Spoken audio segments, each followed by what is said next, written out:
रहे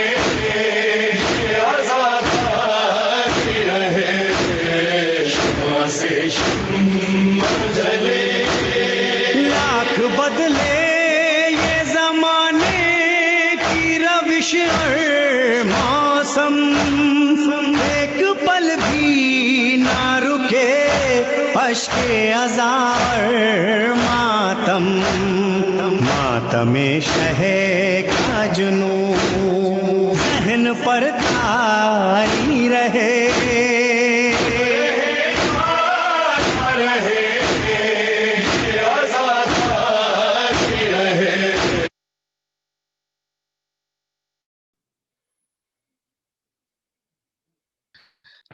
Assalamu alaikum. Can everyone hear me? Yeah, I can hear you. Yeah, I can hear you. We'll start with Hadith Kisa by Uncle Fida Shah. We'll recite Hadith Kisa. By Muhammad wa ali Muhammad salawat. Allahumma salli ala Muhammad wa ali Muhammad. Bismillah ar-Rahman ar-Rahim. Inna Allah wa malaikatahu yusalluna ala an-nabi. يا أيها الذين آمنوا صلوا عليه وسلموا تسليما اللهم صل على محمد وعلى محمد. بسم الله الرحمن الرحيم.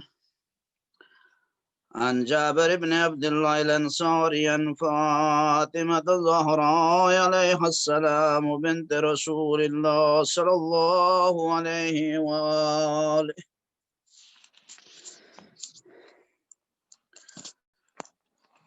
قال سمعت فاطمة أنها قالت دخل علي أبي رسول الله في بعض الأيام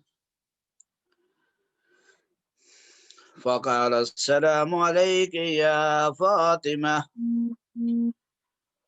فقلت عليك السلام قال إني أجد في بدني زؤفة فقلت له أعيذك بالله يا أبتاه من الزؤف فقال يا فاطمة ائتيني بالكساء اليماني فغديني به فأتيته بالكساء اليماني فغطيته به وصرت أنظر إليه وإذا وجهه يتلألأ كأنه البدر في ليلة تمامه وكماله فما كانت إلا ساعة وإذا بولدي الحسن قد أقبل وقال السلام عليك يا أمه فقلت عليك السلام يا قرة عيني وسمرة فؤادي فقال يا أمه إني أشم عندك راية طيبة كأنها راية جدي رسول الله فقلت نعم إن جدك تحت الكساء فأقبل الحسن نحو الكساء وقال السلام عليك يا جده يا رسول الله أتأذن لي أن أدخل معك تحت الكساء فقال وعليك السلام يا ولدي ويا صاحب حوزي قد أذنت لك فدخل معه تحت الكساء. اللهم صل على محمد وآل محمد. فما كانت إلا ساعة وإذا بولدي الحسين قد أقبل وقال السلام عليك يا أمه فقلت عليك السلام يا ولدي ويا قرة عيني وسمرة فؤادي فقال لي يا إني أشم عندك راية طيبة كأنها راية جد رسول الله صلى الله عليه وآله. فقلت نعم إن جدك وأخاك تحت الكساء. فدنا الحسين نحو الكساء وقال السلام عليك يا جداه، السلام عليك يا من اختاره الله. أتعزن لي أن أكون معكما تحت الكساء؟ فقال وعليك السلام يا ولدي ويا شافي أمتي، قد أذنت لك. فدخل معهما تحت الكساء. صلوات اللهم صل على محمد وآل محمد. فأقبل عند ذلك أبو الحسن علي بن أبي طالب وقال السلام عليك يا بنت رسول الله. فقلت عليك السلام يا أبا الحسن ويا أمير المؤمنين. فقال يا فاطمة إني أشم عندك راية طيبة كأنها راية أخي وابن أم رسول الله. فقلت نعم ها هو مع ولديك تحت الكساء. فأقبل علي نحو الكساء وقال السلام عليك يا رسول الله، يا تأذن لي أن أكون معكم تحت الكساء؟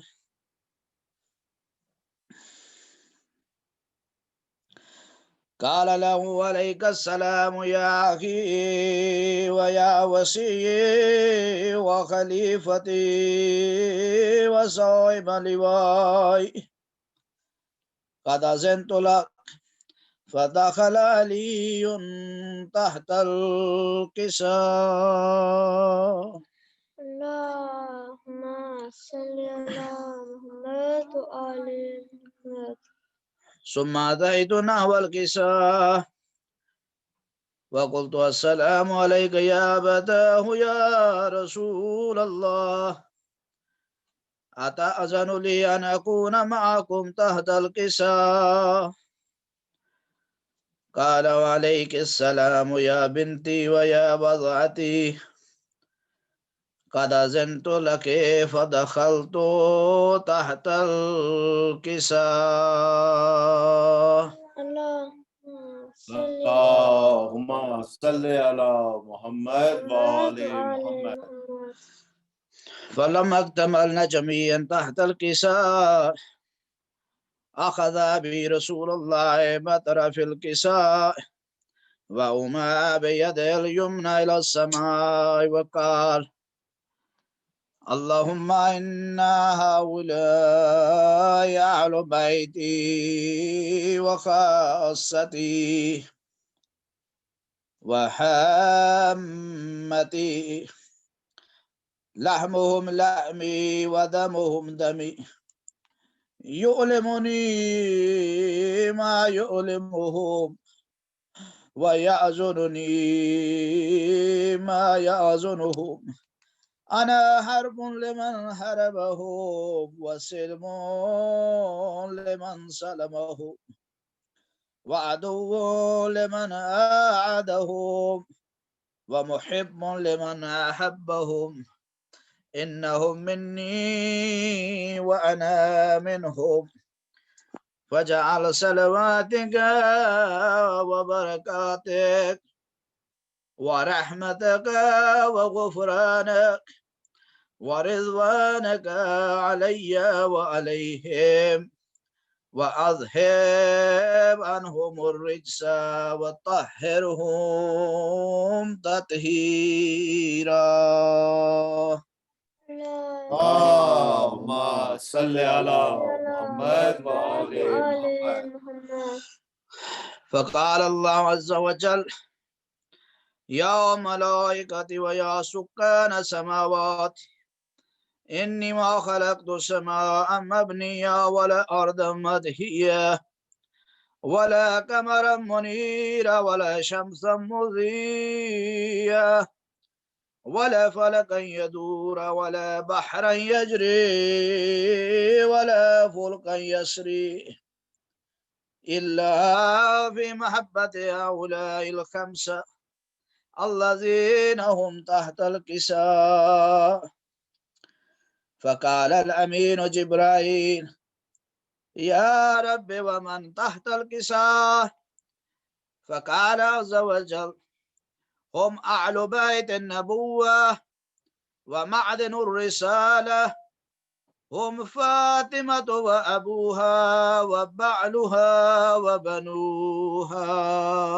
صلوات الله. اللهم صل على محمد وآل محمد. فقال جبرائيل يا رب أتأذن لي أن أحبط إلى الأرض ليكون معهم سادسا؟ فقال الله نعم قد أذنت لك. فهبط الأمين جبرائيل وقال السلام عليك يا رسول الله العلي الأعلى يقرئك السلام ويخصك بالتحية والإكرام ويقول لك وعزتي وجلالي إني ما خلقت السماء مبنيا ولا أرض مدهيا ولا قمرا منيرا ولا شمسا مضيا ولا فلكا يدور ولا بحرا يجري ولا فلكا يسري إلا لعجلكم ومحبتكم وقد أذن لي أن أدخل معكم فهل تأذن لي يا رسول الله؟ فقال رسول الله عليك السلام يا أمين وحي الله إنه نعم قد أذنت لك. فدخل جبرائيل معنا تحت الكساء فقال لأبي إن الله قد أوحى إليكم يقول إنما يريد الله ليذهب عنكم الرجس أهل البيت ويطهركم تطهيرا. اللهم صل على محمد وآل محمد. فقال علي لأبي يا رسول الله أخبرني ما لجلوسنا هذا تحت الكساء من الفضل عند الله. فقال النبي والذي بعثني بالحق نبيا واصطفاني بالرسالة نجيا ما ذكر خبر هذا في محفل من محافل أهل الأرض وفيه جمع من شيعتنا ومحبينا إلا ونزلت عليهم الرحمة وحفت بهم الملائكة واستغفرت لهم إلى أن يتفرقوا. فقال علي نزم والله فزنا وفاز شيعتنا ورب الكعبة.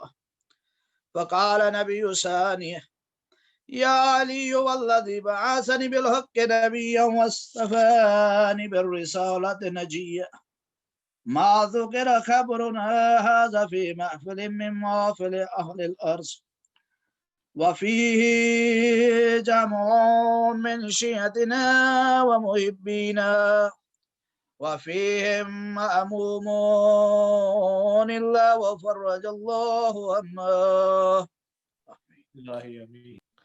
ولا مغموم إلا وكشف الله غمه ولا طالب حاجة إلا وقضى الله حاجته.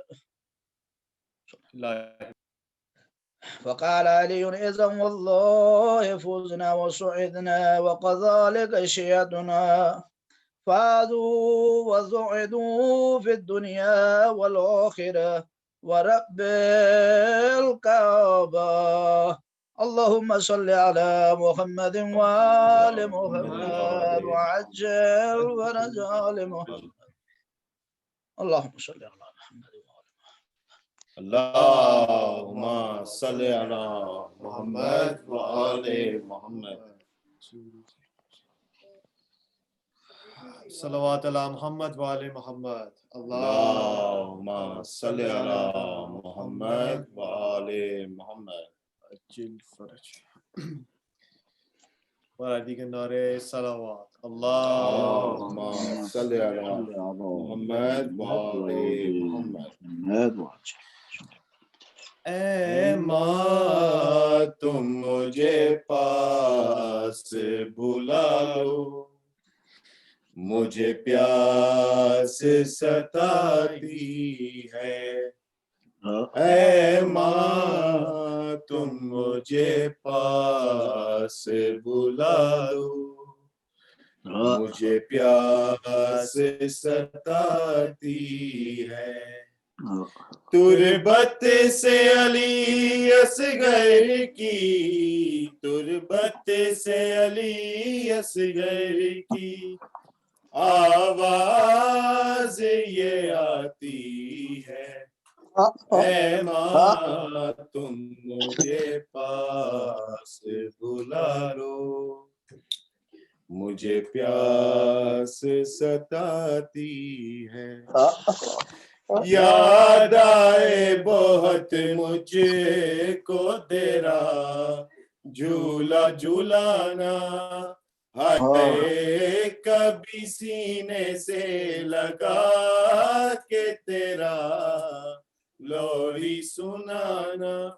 جب ریت گرم میں پیاری ماں، جب ریت گرم میں پیاری ماں میرے تن کو جلاتی ہے.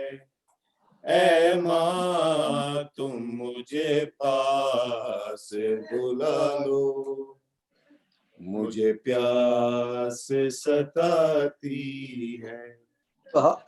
ہائے پیاس کی شدت سے گلا سوکھا پڑا ہے، ہائے ہے زخمی گلا اس میں اے ماں درد بڑا ہے. تربت میں اکیلا ہوں میں، تربت میں اکیلا ہوں میں، تنہائی ڈراتی ہے. اے ماں تم مجھے پاس بلا لو، مجھے پیاس ستاتی ہے. جھولے میں پڑا گر دن رات ہے رویا، ہائے جب پاس بجھی اس کی تو پھر چین سے سویا. مقتل میں سکینہ پھر کیوں، مقتل میں سکینہ پھر کیوں اسے ڈھونڈنے جاتی ہے. اے ماں تم مجھے پاس بلا لو، مجھے پیاس ستاتی ہے. دروازے پہ خیمہ کے ایک بی بی کھڑی ہے، ہائے مر مر کے جو مقتل کی طرف دیکھ رہی ہے. ایک خون بھرے چولے کو، ایک خون بھرے چولے کو آنکھوں سے لگاتی ہے. اے ماں تم مجھے پاس بلا لو، مجھے پیاس ستاتی ہے.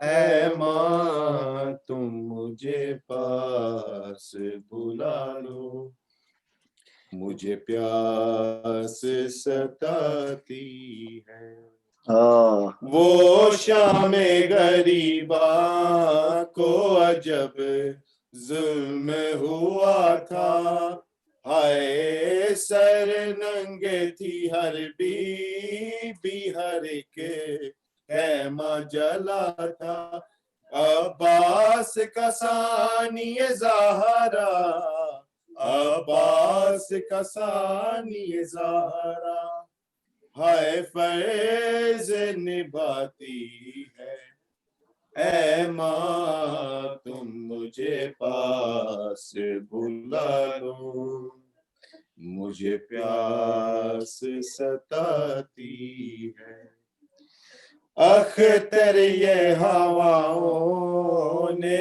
جو پیغام دیا ہے ہائے اصغر تجھے صغرا نے بہت یاد کیا ہے ایک بار مدینے آؤ ایک بار مدینے آؤ بیمار بلاتی ہے اے ماں تم مجھے پاس بلا لو مجھے پیاس ستاتی ہے تربت سے علی اصغر کی تربت سے علی اصغر کی آواز یہ آتی ہے اے ماں تم مجھے پاس بلا دو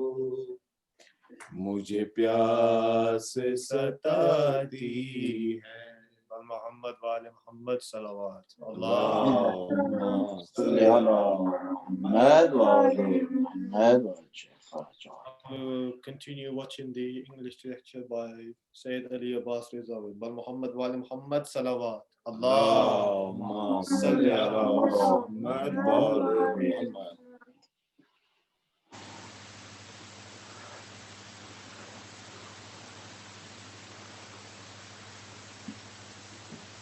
بسم الله الرحمن الرحيم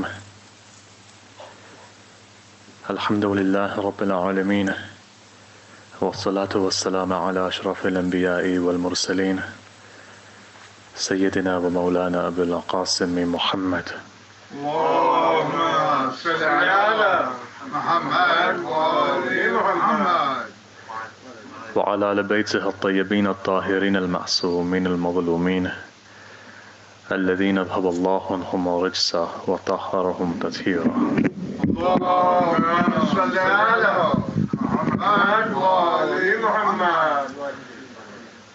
أما بعد قال الله الحكيم في كتابه الكريم بسم الله الرحمن الرحيم ولقد كتبنا في الزبور من بعد الذكر أن الأرض يرثها عبادي الصالحون صدق الله العلي العظيم. اللهم صل على محمد وآل محمد. Our series of discussions have gone into its final night. What started just a number of nights ago has very quickly passed, as is the nature of life. What's left is what we've achieved. What's left is the impact that we make in these nights and in this life. When that time comes, that Malakul Maut comes to you, our belief is that Amir al-Mu'mineen will also come for his Shia at that point. The question is this: are you going to have your head up, or are you going to have your head down? Once you see the truth in front of you, there'll be many people who will say, if only we have just a bit more time, perhaps we can repent, perhaps we can do something better, perhaps we can become better people. The fact is that you're still alive. And like Hur alayhi salam, you have one more night. In this night, much change can come. What it requires, though, is a heart that's willing to change. These nights are the nights of mercy. These are the nights of Allah. These are those nights that we're meant to move closer to the ma'rifah of our Imam. These nights that you come to understand maybe some part of the haqaiq of Karbala, and by doing so, you elevate yourself and your generations to come. Just like in this world, everything is causal. The very same thing applies when it comes to family, when it comes to children. It's possible that one ancestor did such a deed that the next generation and the generation after feels the effect of that one good deed. For those people who originate from India, there was one alim who made a pious dua when he went to Najaf to the shrine of Amir al-Mu'mineen. He made the same dua when he went to Sayyid al-Shuhada. 2 generations of mujtahids came from his line. His dua was just that in every generation there should be one alim. That's one man, that's one dua. That 200 years later, you still find the effect of such a dua. So look, what you think is small isn't small. You think praying to God is a small thing because 50, 60 things that you ask for have not been accepted? It's because you've not understood how to ask. It's nevertheless on nights like these, where something happens. As we said, that in the way that there are 2 types of mystics, one is a salik ilallah, one is somebody who's majzoob. Dua is also like that. Sometimes, somehow, somewhere, with all of your wujud, when a person makes a sincere prayer, it is sufficient to change destiny. And at least once in your life you'll witness this. You'll see this with your own eyes and you'll hear it with your own ears. The ability that one person makes such a powerful dua that the destiny changes. Let me give you an example. There was a young man, and that young man bought his mother, who was extremely sick. She was about to die. So when there's no hope, what does a Shia do? Especially if you're living in Iraq. You go to Bab al-Hawaj, takes his mother, goes to the shrine of Abul Fadl al-Abbas. Perhaps it was a Thursday night. Takes his mother in. In those days there were no partitions. These partitions are very new. Therefore everything was open. Takes his mother, sits down and begins to pray. One sheikh narrates, he says, look, I saw the state that his mother was in. So I got up and I said, son, I think you should go get some money together, prepare some kafan, prepare tomorrow for the funeral, prepare your mother for her final rites. I don't think she's going to survive. In his way, he was advising him. From the other perspective, the young man looks up and says, Sheikh, if I thought my mother was going to die, I wouldn't bring her here. I've come to Abul Fadl Abbas. I'm going to make this dua, and you're going to see that things are going to change. The Sheikh said, wow. He said, I took a step back, I sat at the back. Now I didn't want to go home. I wanted to sit here all night to see what was going to happen, because I knew with the intention this guy came with and the sincerity he came with, today, tonight, there's going to be a miracle. He said, I sat there and I waited and I waited and I waited. And eventually you saw the frustration mounting and mounting and mounting on this young man's body, on his face. And eventually he gets up. And when he gets up, in those days they used to have horses, so he gets on his horse and he begins to ride out of Karbala. And as he begins to ride out of Karbala, a man comes, intercepts him and tells him, why don't you go back? Your mother's been cured. He says, how do you know that my mother's been cured? He says, come back and see for yourself. He says, where are you going? He says, I'm going to Najaf. Why are you going to Najaf? I'm going to complain to Amir al-Mu'mineen. He says, come back, see if your mother's not cured, I myself will take you to Najaf, to Amir al-Mu'mineen. This young man comes back. When he walks in, his mother was walking. She was completely fine. And so he turns around to this person and he says to him, look, you brought me this good news. I don't even know who you are. I can't see your face properly, but at least one thing, let me kiss your hands, let me kiss your feet. This man takes one step back. This young man moves forward again. He takes another step back. Eventually, for the third time, he says, look, I've got no arms to give you.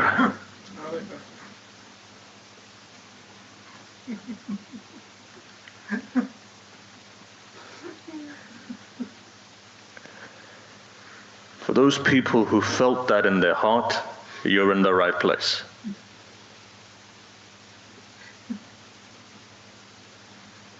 If on the night of Ashura, a person's heart doesn't melt, the best thing for them is istighfar. The best thing for them is istighfar.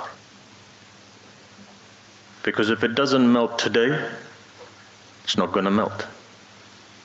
And look, secretly you've come here with a lot in your heart. And so no, today all of those things that you bought in your heart, the reason why you've been brought here today, and when I say here, the reason why you're watching today, the reason why you're scattered watching in your houses today, if you're sitting and watching, whichever majlis you're watching, be it this one, be it other ones, but the fact is this, the minute that you prepare your house for this majlis, for another majlis, and you sincerely sit down with your family to watch with all the adab and the respect that is required, know now is the time then that your dua is going to be answered. Above and beyond dua is this, just remember this, is to give condolences. You give condolences, don't worry about yourself. The one who you're giving condolences to will worry about your dua being accepted or not. You don't need to worry. You've come to the right place. You've come to a place where your master knows your heart. One alim once said, he said, look, it's almost shirk to ask from Allah dua. Had it not been for Allah Himself to say, Udu'uni astajib lakum, you're insulting God by saying, give me something, when God already knows what your heart is. The one who is Kamil, who created you, who knows everything about you, to then go and ask for Him when He knows everything about you is insulting to God. He said, had it not been for the fact that Allah Himself says, Udu'uni astajib lakum, it would have been shirk for you to go forward like that.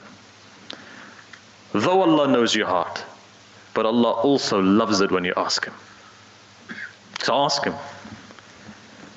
If every door is closed, you know Allah's door is open. But what's going to happen after this? The day of Ashura is going to come. You're going to mourn. One last chance. And on that day, it doesn't befit for us to ask other than give condolences to Imam Hussain. Ashura is a day where everything stops.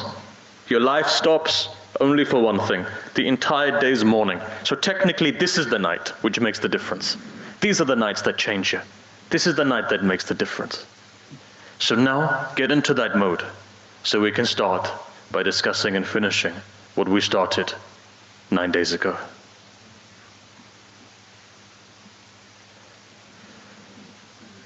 Yesterday we said that the Imams have presented to us a particular methodology. The way of the Imams have always been passive. It's not been aggressive.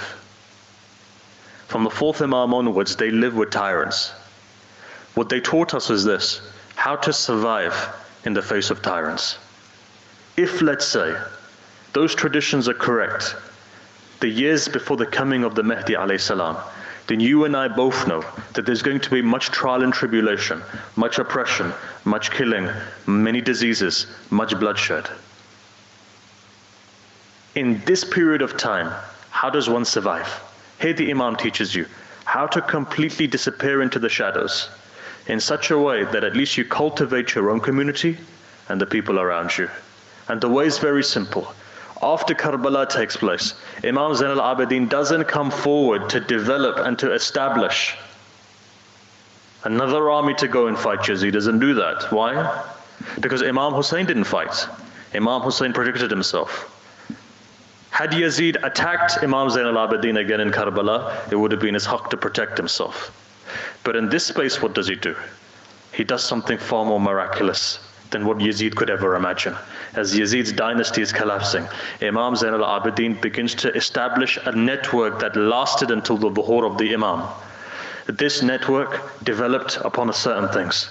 One, the power of dua, supplication and prayers. If you open up the Sahifa of Imam Sajjad, you will see that those du'as cannot be repeated by anyone else. The beauty of those du'as and the power of those du'as is such. Firstly.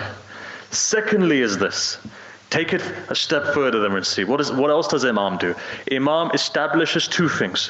One, he establishes a system whereby the standard of living of every Shia and of all of those people who are impoverished or oppressed is raised. This is a message for us as well. Third thing Imam does is he educates, and we looked at it yesterday. Educates people. Remember, your biggest enemy is your own ignorance. Human beings' biggest enemies is not external, it's actually internal. And that's your ignorance. And the only way you can come over that is if you have the ability to gain knowledge and to remove that ignorance from yourself. So look, Imam establishes his jihad, and all of the Imams after the jihad is jihad ilmi, which means it's based on knowledge, which means to raise the intellectual and the spiritual standards of the people. And that is the only way, even when we talk about preparation for the Imam, that is the only possible way that you can prepare. Some people say we should do this, and materialism is not going to help. If that was the case 400 years ago, when they were preparing materially, after 400 years all of that is redundant and backward. What are you going to do? Make what? Do what? That's not the case. Prepare yourself. Prepare your heart. Purify your heart. Cleanse your heart. That's the way forward. What are you going to do? Build a building?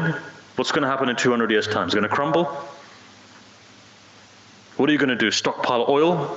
In 10 years' time, probably everything's going to become slightly more economical, more environmentally friendly. Technology changes. Technology changes, situations change, fitrah of insan doesn't change. To perfect the fitrah, to perfect your fitrah is so important that when that happens, then in any area you're prepared. In any given circumstance, and in any situation, you're prepared. And that requires for us to spiritually work on ourselves. And this is what the Imam does. But there's one more thing that the Imam does. Now go to the 5th Imam and 6th Imam and see. The worst dynasty actually wasn't the Banu Umayyah. What did the Banu Umayyah want to do? They wanted to exterminate Sayyid al-Shuhada and Ahlul Bayt. What did the Banu Abbas want to do? They made their revolution on the basis of the name of Sayyid al-Shuhada. But their entire aim was to exterminate the Mahdi alayhi salam. One empire, Imam Hussein. One empire, the 12th Imam. Everything was built to exterminating the 12th because they'd heard the hadith and it was famous that a 12th is going to come who's going to wipe out the dhulm and jawr from the world. So what do they want to do? They want to destroy the Imam, and that's all it is. The reason why one Imam goes to Samara, why they put under house arrest, why this happened, why the poisoning, all of these things for one reason, they wanted to prevent the Mahdi from coming forward. What does that mean?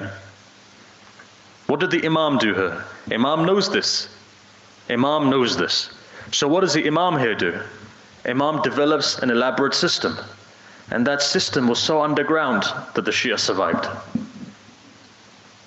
How else did they survive? What else did the Imam? Charity.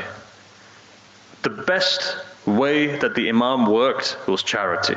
Help people. Help those people who are impoverished. Second thing was what? He developed people like Ali ibn Yaqtin. Who's Ali ibn Yaqtin? The minister for Harun. Harun Rashid had a minister. That minister was a Shia of the Imam. People always ask the question, are we allowed to go into politics? No government is more tyrannical than Harun Rashid's government. Ijazah is given, 6th Imam, 7th Imam. Ijazah is given to Ali ibn Yaqtin. Go into politics. But Mawla, am I allowed to? Even they questioned. When the 8th Imam alayhi salam came into the governance that he did, People would say, you've sold out. They pointed fingers towards the Imam. Who are you? You're nothing. Pointed fingers at the Imam. And the Imam would say, Yusuf went freely. I've been forced to come into this position. Hey, Ali ibn Yaqtin is there. But what does the Imam say to him? They say, Imam prayed for Ali ibn Yaqtin every Hajj that he went to. The first person he prayed for, Ali ibn Yaqtin. So he asked Mawla, am I allowed to take the money? He says, take the money. No problem. Take the money from the tyrant. It's okay. Take it on one condition. What is that? Improve the standard of living of the people. If any of my gharib Shia come to you, any of them are in problems, pain, your responsibility is to save them. And if anyone comes, regardless of Shia or Sunni or Christian or atheist, anybody comes who's oppressed, you've got to help them.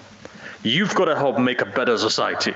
You've got to do your part. And Imam protected him. The famous stories are there. One day the Imam writes a letter, says, Ali ibn Yaqtin, from today onwards you do wudu like this, not like this.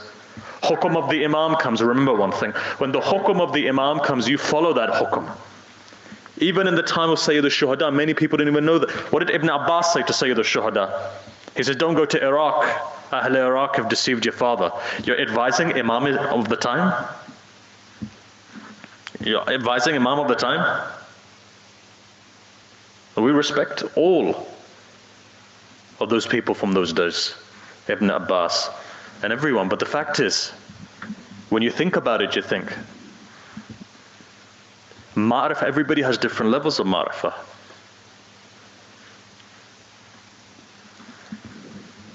Here Ali ibn Yaqtin says, he says yes. Says yes, yes. Starts doing it like this. Why? Somebody had gone to Harun Rashid and said, this guy's a covert Shia. He says, how are we going to find out? He says, watch how he does wudu. He says, fine. Wudu is something that if we see how he does it, you'll find out whether he's Shia or not. Imam had given him the hukum. They hide, he's doing wudu. He says, no, this guy's not a Shia, he's one of us. Next day, Imam again writes a letter. He says, now change back again. This is how it's done. Harun Rashid gives a shirt to Ali ibn Yaqtin. Ali ibn Yaqtin goes and presents it to the Imam. Somebody turns around to Harun and says, look, that shirt that was presented, he's given it to the Imam. Ask him, call him, see what happens. Imam expressed delivers it back. He says, Ali ibn Yaqtin, you keep this, you're going to need it. Knock on the door comes, where's the shirt? Here's the shirt. What does your Imam do? When you work in his way, the job of your Imam is he protects you. That's what the Imam is. Imam protects you. For every time you go and you see these hurdles come, remember, it's your religion. It's your responsibility. Imam is teaching something. Even when the situation is bad, do not stop engaging. Engage in the system. Engage, work with people. Why? Because if you have no representation, you have nothing to say tomorrow. What are you going to say to the people? Just standing outside shouting and protesting doesn't get you anywhere. Yes, it's good enough for people's anger to come out, but you don't change things like that. Had you changed them, 40 years later, 50 years later, you wouldn't be standing outside Hyde Park and screaming. That's not the way you do things. The most successful of our communities are those people who quietly do their work. Develop your friendship, develop your links, help your communities, and you're not just helping your community. Remember, a good Shia is a person who helps everyone. Develop. That's what's important. And Imam is teaching us that. The methodology of Imam just that. He prepares people to go and work, integrate. And that's the most important thing. It requires people who work. Every person has their own responsibilities. Someone is there to protest, somebody is there to work, but you leave others to do their work. Remember one thing. You carry on with your work, don't raise a finger at somebody else's. You don't know what's behind that. You don't know which marja, which alim, who's given what, which instruction has been given. You can go and open your mouth as much as, you don't know what's happening. Each individual carry on with their work. In this day and age, the most important thing is there needs to be engagement. Otherwise, as an isolated community, you can't get anywhere. If it wasn't for the case in the Imam's time, why is it today? We don't live in the time of the Abbasis. We're actually very lucky. We're in a very good position. You can do your azah, you can pray, you can fast, you've got people to help you if something, God forbid, happens. The first people to come and give you shelter are the Christian communities, are the Jewish communities, are the Hindu communities. We live in such an amazing time where people are so kind and gracious. Yes, now and again there may be some governments come in, some leaders come in. This is all part and parcel of politics. People are good people. One thing. Second thing is this. But let's say you do go into politics. Let's say you do gain a position. Now what's your responsibility? Let me tell you what happens. That Ali ibn Yaqteen, who the Imam prays for, one day he comes to Medina after doing the Hajj, goes to the house of the Imam. As he walks into the house of the Imam, what does the Imam do? Turns his face. Ali ibn Yaqteen now comes, he says, Mawla, what have I done wrong?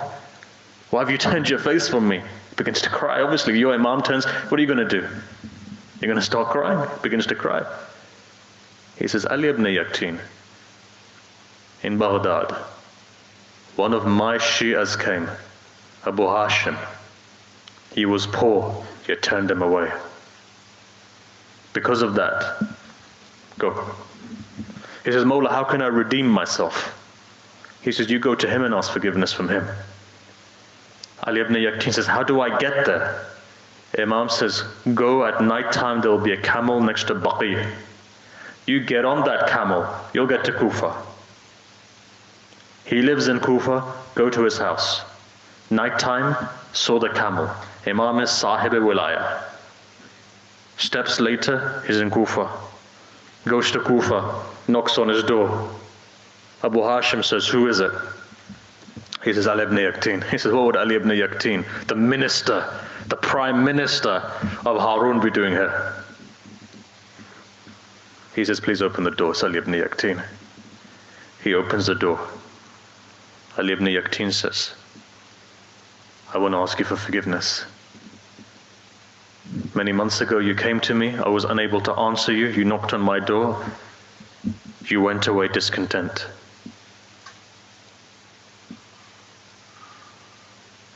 He says, do you forgive me? He says, I forgive you. He says, that's not the way I want you to forgive me. I need to make sure that there's nothing in your heart. He says, listen, go, I forgive you. He says, no, on one condition. He says, what? He says, I'm going to put my face on the floor and I want you to put your foot on my face. He says, I can't do that. You're a Shia of Amir al-Mu'mineen. I can't put my foot on your face. He says, please, just do it. Ali ibn Yaqteen puts his head on the floor. Abu Hashim puts his feet on his head. After that then, back on the camel, back to Medina, comes to the Imam. Imam is smiling. He says, you've been redeemed. That's how you do it. Remember one thing, for any leader, and I know as these generations go on, people in the United States will take political positions. People in Canada will begin to take, in Scotland, in the UK. Just remember one thing, it's not a bad thing. Just remember, be humble, have humility. When you're a servant of the people, just because others may be corrupt, it doesn't mean you lose the ethics of Ali Muhammad, what they've taught you. We're to serve. Service. Service becomes very important. So look, on that basis, we raised a topic yesterday. What was that? For whatever you do, remember whichever field of life you're from, whether you're a cleaner, whether you're a bus driver, whether you drive a taxi, whatever you do, accountant, doctor, remember one thing. The most important thing for any Shia is to refine their akhlaq. And this is where we stopped off yesterday. Remember, as I mentioned to you yesterday, there's a book called Manazil al-Sa'irin, right? It's one of the better books of suluk. And I'm going to take some examples from that. In Manazil, there's 100 stages of spiritual development that a person goes through. Now there's different, from ma'amilat to akhlaq and so forth, different stages of your life. Before you can actually reach any maqam, your akhlaq has to be perfected. And the idea is this, that in your life, as you move towards Allah, there are different ahwalats that you go through, halats that you go through, hal that you go through, one state to another state to another state. One station, one maqam to another maqam to another maqam, until you reach Allah, eventually. And when I say Allah, you can never reach the Dhat of Allah, but you reach at least the Sifat and the Asma of Allah. So there's a movement that takes place. To perfect your akhlaq requires you to have fatuwa. Why is fatuwa important? Fatuwa is translated as chivalry. And I want you to really bear with me for the next 5 minutes. If you can understand what I'm saying, it'll change your life. Why? Because the king of fatuwa is Amir al-Mu'mineen. Where does it say that? Battle of Uhud takes place. What does Jibreel say? La fatah illa Ali, la sayf illa dhul fikar. This la fatah, this is Amir al-Mu'mineen is sahib fatuwa. It's a maqam, it's a spiritual state. And when that spiritual state is there, your entire akhlaq becomes perfected. Now remember one thing, we call it the makarim al-akhlaq. It's not fadail al-akhlaq, for example. Fadail is virtue, but that virtue is based upon what? If you look at it and see, that virtue is based on, much of it is based on justice. For example, eye for an eye, tooth for a tooth. But the makarim al-akhlaq is based on complete rahmah. I'll give you an example. The first stage of makarim al-akhlaq really is that when you hold no negativity to somebody else. Meaning what? Meaning you don't claim a right over somebody else. Meaning you don't demand from somebody else. Whereas fadail of akhlaq is this, that you can demand if it's your haqq. And over here, it doesn't mean that you let go of your haqq, but it means you let go of the attachment and you deal with people with mercy. So it's a completely different paradigm altogether. Fadail is what Musa taught, technically. Makaram is what Rasulullah taught. It's two different stages of human development. One is the stage of justice, which is your haqq. But remember, what do we say to Allah? Allah, don't judge us on your justice. None of us are going to pass. Judge us on your passion, your compassion. Therefore, you have to also embody that. That is the makarim al-akhlaq. The ability to embody that. And the most important thing within this that gels everything together, fatuwa. Sahib fatuwa is Amir al-Mu'mineen. What are the qualities? There are 3 stages, if I can break it down, of fatuwa. 1 stage for yourself. 1 stage when you meet others. 1 stage for Allah, when you meet Allah. 3 stages. Now remember, chivalry. What is chivalry? Now technically your mind is saying, right, when you go into the battlefield, that person who's chivalrous is sahib fatuwa. Right? But remember, in the spiritual sense, you're a spiritual warrior. And your battle is the inner battle. So this is the first stage. The first stage is this. Your first stage to yourself is this. That you hold no grudges. First stage. Secondly, you don't argue with anyone. Second stage. And thirdly, you suspend judgment. If these 3 facets are within you, then you've given you the haqq that's due to you, to your nafs. What do I mean by argument? If you look at some of the greatest ulama, they never got involved in jadl. It wasn't about argument.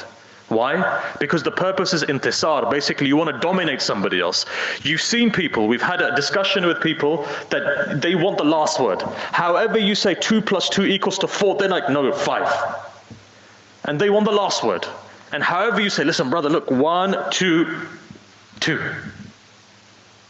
Say, no, 1, 2, 3. And they're not going to shift. What does Islam say? In fact, if you've got makarim al-akhlaq, leave it. Don't even get yourself involved in these arguments. Wherever you see arguments take place, run away from it. There's a difference between explaining something to somebody and getting involved in an argument. When you realize that this person is becoming stubborn, leave it. Why? Hidayah is from Allah. Your job is just to explain where you can see where Amr bil Ma'ruf has 10 different lists. You have to tick them off. Checklist, this. Then Amr bil Ma'ruf becomes wajib. Doesn't mean necessarily just because somebody's doing something, Amr bil Ma'ruf naturally becomes wajib on you. So look, and for that you can go to the Risala Amali of your marja and see that. I'm not going to go into detail in that. The only thing here I will say, which is the most important thing to say, is this. If ever you see an argument, back down. Why waste your energy? More than or not, it strengthens your own ego, and then you end up saying something that pushes you back from that focus. For the sake of Allah, quite fine, it doesn't make a difference. And train yourself. You know the best time to train yourself? In the month of Ramadan when you're fasting? and when you're driving, because that's when road rage happens. Best thing is this: whenever somebody sticks two fingers up at you, just smile and drive on. You know why? Because as many of the ulama have said, it's like if you retaliate, it's like hitting a stick. You're not hitting what's behind the stick. What's behind the stick actually is your own nafs. If a dog barks at you, you're not going to stop barking at the dog because you don't see it as an equal. If a child says something to you, you're not going to say anything, you don't require it, you don't see it as an equal. But when somebody you see psychologically as an equal says something, straight away your ego becomes ready to go. So the first thing is this: don't quarrel, don't argue. Second, don't hold grudges. It eats you up. Grudges will destroy you. Don't hold it, let it go. Don't hold grudges. Thirdly, don't judge anyone. You know why? I don't know what the person is going through. Are you in his mind? Do you see his life? Do you know what he's going through? No. Do I have enough time to judge somebody? No. If I've got enough time, I'm wasting a lot of time. Only those people who have overcome you is who you think about a lot. So don't let anybody overcome you, just let it go. First stage. For yourself, now for the other.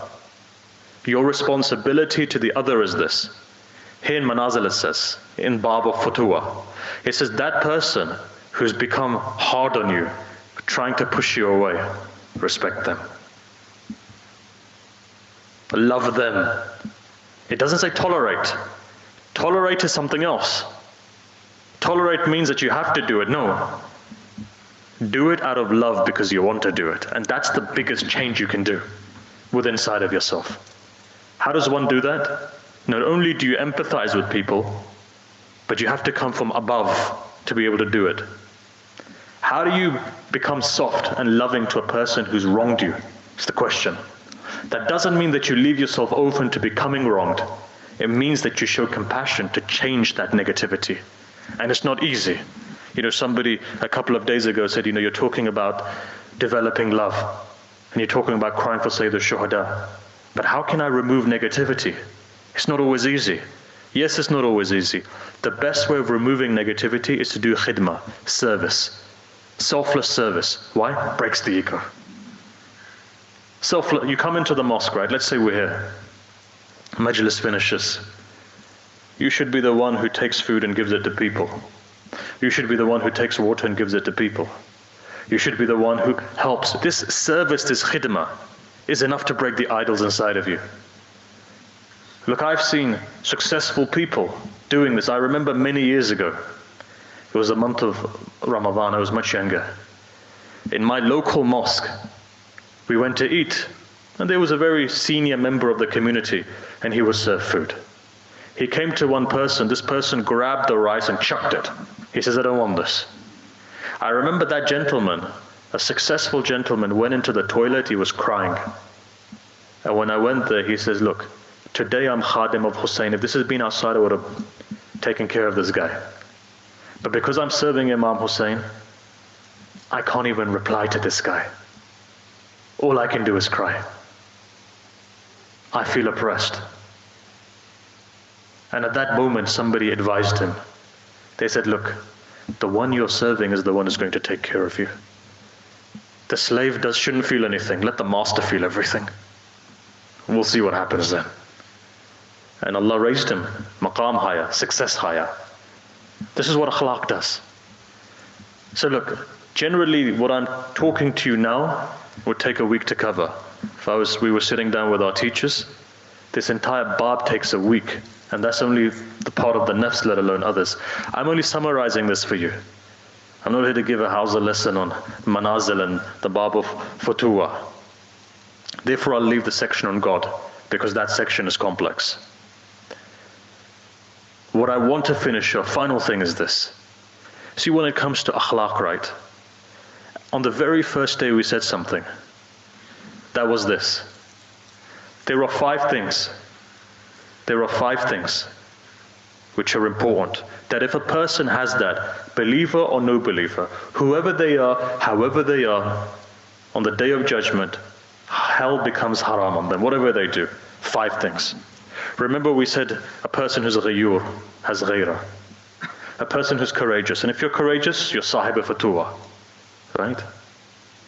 There's 3 more left. One of them to be truthful, and as they say, a Shia is not a person who lies, so one has to be truthful. But there's one point I want to raise, and that is a person who has good akhlaq. What does good akhlaq mean here? Good akhlaq also mean, good akhlaq is a state of being, by the way. It doesn't mean you're false. Just smiling at someone, giving your hand to somebody is not akhlaq. Akhlaq is when you empathize with somebody. But from the bab of good akhlaq, makarim al-akhlaq, is to talk nicely, to be polite, and that's something that we forget. Imam alayhi salam says, I was looking at the hadith today, Imam alayhi salam says that a person who's polite, sweet of tongue, not in the negative sense but in the positive sense, his life is increased, his rizq is increased, his izzah in the family increases, respect, meaning his respect in the family increases, his respect from around the people around him, the love for him increases. That is a person who can control their tongue. Why is that important? Let me give you a story. Final story, look, our time is flying by. Ayatollah Burujurdi, who was Marja A'la, right? So before Ayatollah Muhsin Hakim was Marja A'la, Ayatollah Burujurdi was. You know, today if 80% of the world follows Ayatollah Sistani, prior to him, when Ayatollah Khoi passed away, 90+% followed him. But when it was the likes of Ayatollah Hakim, then 99% of the world followed him, and the same way with Ayatollah Burujurdi.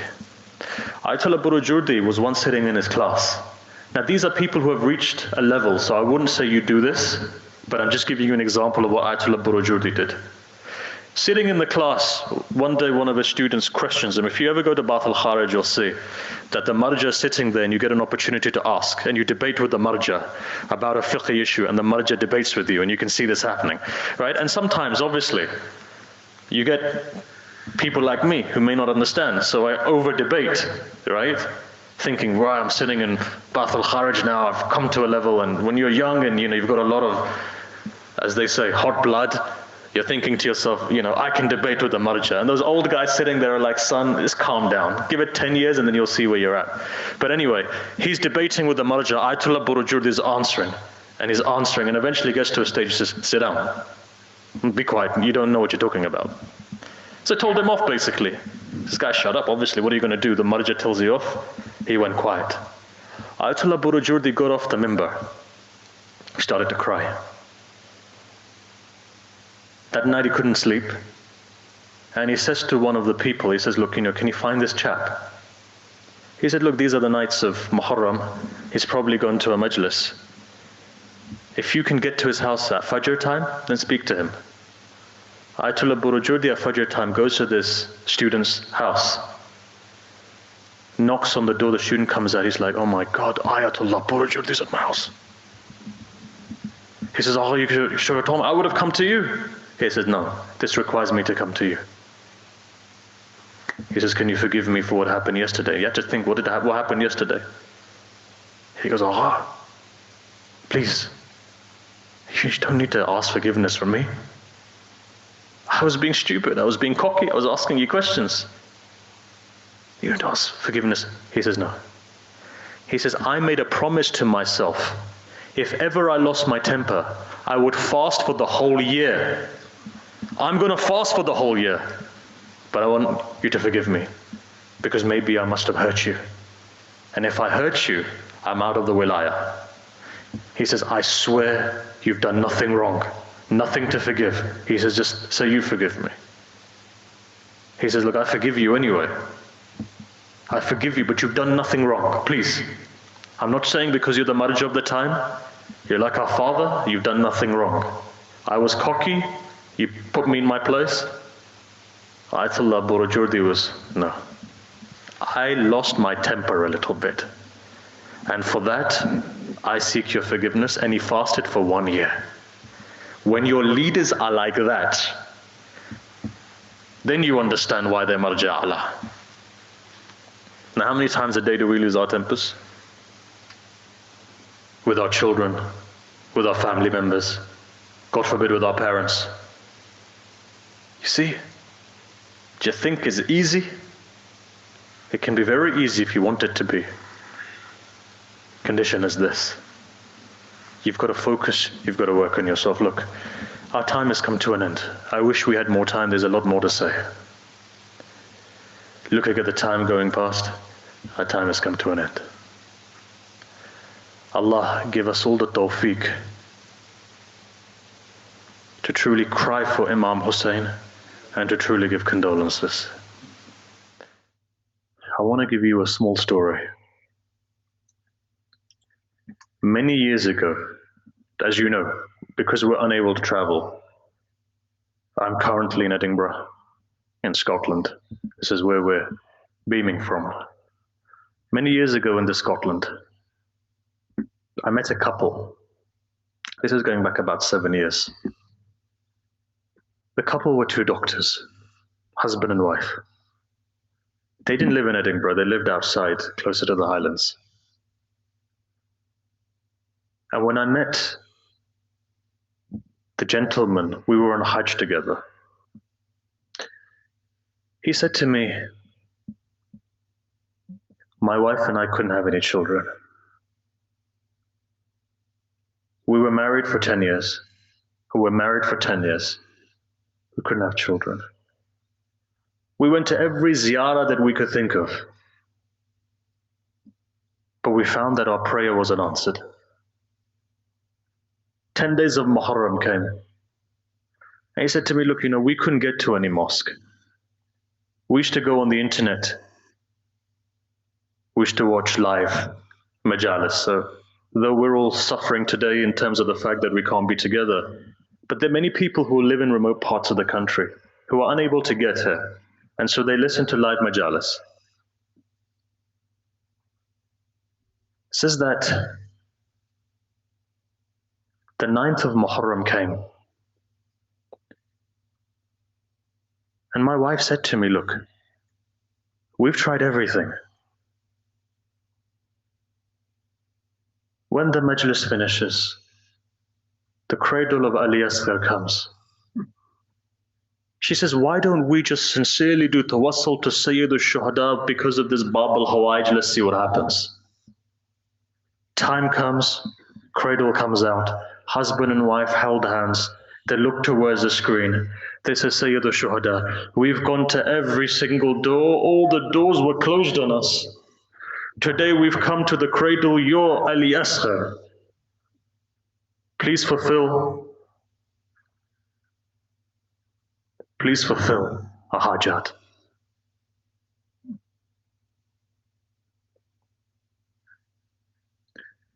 This doctor says to me, says a week later, I went to the surgery. My wife called me and she said to me, I'm pregnant. And they had a son. The next time when I went to Karbala, this man cried when he came to that maqam where Ali Akbar was hit on the neck. He bawled his eyes out, the guy was hitting his head. Why? Because he knew now what it feels to have a child. What Hussein must have been going through. See, these masa'ib are heavy. And this night is very heavy.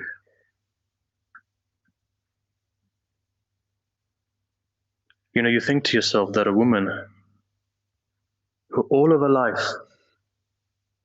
wanted to have children, and the 2 children she had, both of them were taken away from her. You know what she says? When she comes for Arba'in, as she comes for Arba'in, Rabab this is, she comes from Arba'in, she starts doing the tawaf of Sayyid al-Shuhada's grave. And after that, when it's time to go, she looks towards Imam Sajjad and says, son, leave me here. Says, why, mother? Says, what have I got to go home to? My daughter's resting in Damascus. My son and husband are here. What am I going to go back home to, son?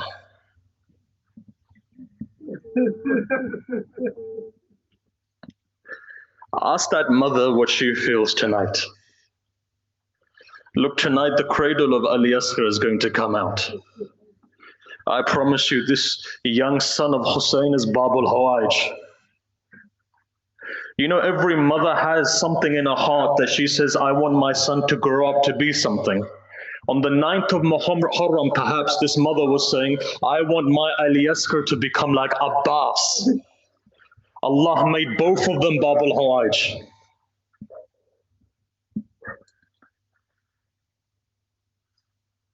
Look, if I can recite, and I'm going to recite slowly. It's difficult.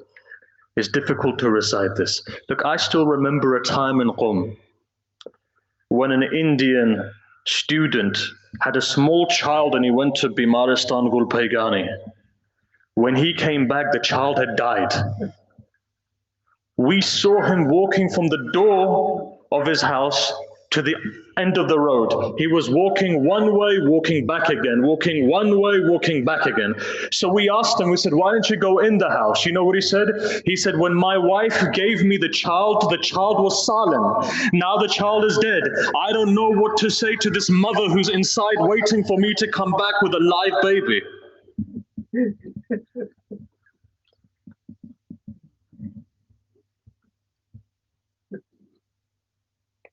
If I can recite.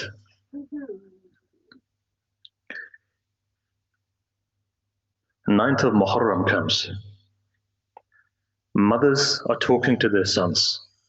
Sayyidul Shuhada is going from one tent to one tent to one tent. Eventually he comes in front of a tent and he listens in. What does he hear? He hears a mother speaking to her 6-month-old baby. You know what that mother's saying? She's saying, Ali Asghar, you're too small, son. I wish I could have presented something tomorrow as well. But Ali Asghar knows something. I know that you're going to go into the battlefield. Ali Asghar, one thing, I'm not from Banu Hashim. Please don't get scared in any way that tomorrow people are going to say it was my milk that reacted like this. The day of Ashura comes. Asr time comes. They say one gharib man looks to the right, looks to the left, and gives one cry. He says, Hal min Nasir. He says, is there anyone to help me? After that he says, is there anyone to protect the haram of Rasulullah? They say at that moment, all of the women start to cry. Sayyidul Shuhada looks and he says, why are the women crying in my lifetime? Sayyidah Zainab comes and she says, your young son, when you said that is there anyone to protect the haram of Rasulullah, chucked himself out of the cradle. Sayyidul Shuhada walks in. He knows now what time it is, lifts up the son and he says to the mother, could you go outside? I want to prepare my son to take my son into the maqtal. Why? Because you never prepare a son for his death if the mother is there. Mother goes into the other tent. Sayyidul Shuhada says to Sayyidah Zainab, bring me a white cloth. She brings that cloth.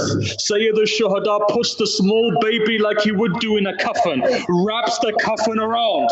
As he wraps the coffin, lifts up the baby. Hussein is Shafiq. Therefore he hides the baby under the abba. Why? Because he didn't want the sun to hit the baby. Hussein loves his son.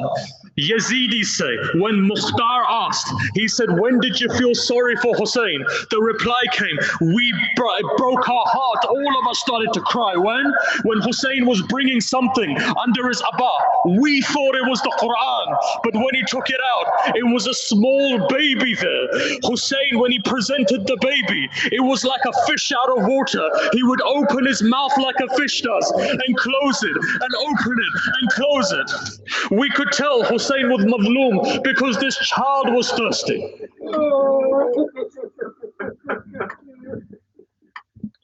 Hussein then turns around and says, if you think that I'm going to drink this water, you feed the baby yourself. He says that when I put the child on the ground, Hussein puts the child on the ground, he lifts up that child again. At that moment, Umar ibn Sa'ad gives the hukum. So Shimmer, go and call Hurmala.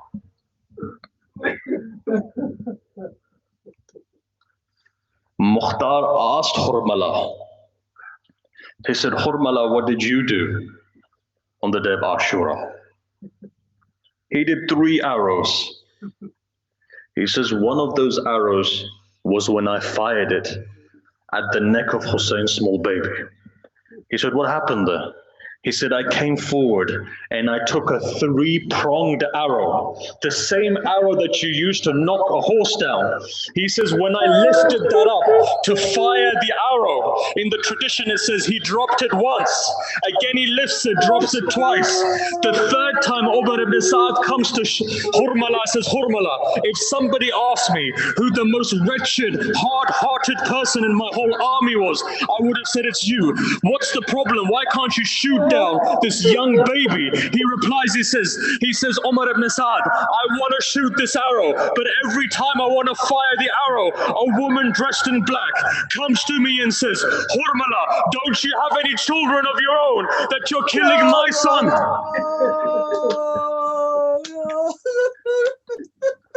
If I can narrate this. Hurmala fires the arrow. The arrow goes into the sky. You know what the hadith says? Hadith says, from this ear to this ear, the arrow went straight through.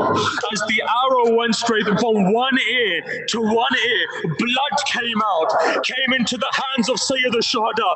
Hussein wants to put it in the sky. The sky rejects it. The ground rejects it. Hadith says, old father rubs the blood of Ali Asghar onto his white beard. And as he rubs it, he begins to walk. And as he begins to walk, he begins to recite, Inna lillahi wa inna ilayhi raji'un, ridan bi qada'ihi wa tasliman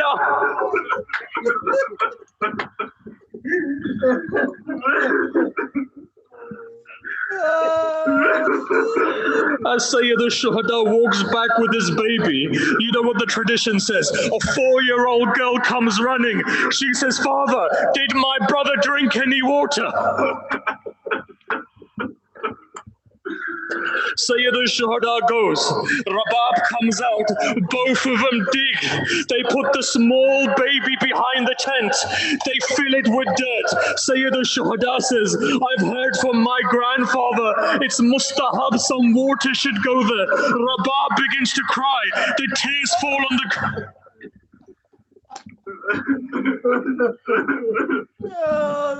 Look, I can't narrate it. You won't be able to take it.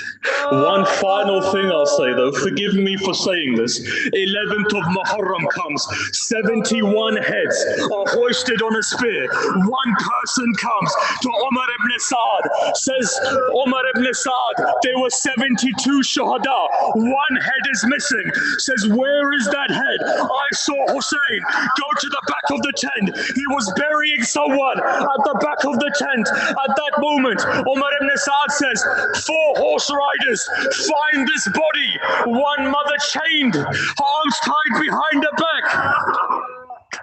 Arms tied, looking at the body of Hussein. Looking.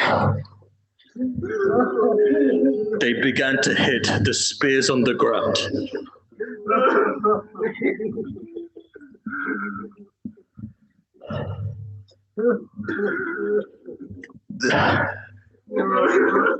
A time came. The spear goes into the ground. Small baby comes up. Head was dangling. Shimmer walks forward, cuts the small head. Rabab falls on the ground. Mata knows.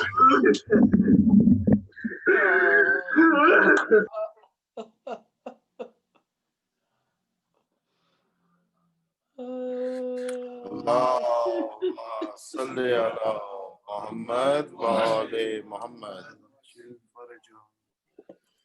Now I'd like to request Maulana Sahib to recite Fazail and Masaib of Shodai Karbala. Nare Takbir, Allahu Akbar, Nare Takbir, Allahu Akbar, Nare Risala, Ya Rasulullah, Nare Risala, Ya Rasulullah, Kamil ke Narae Haydari, Ya Ali, Narae Haydari, Ya Ali. Awaz buland salawat. Allahumma salli ala Muhammad wa ali Muhammad.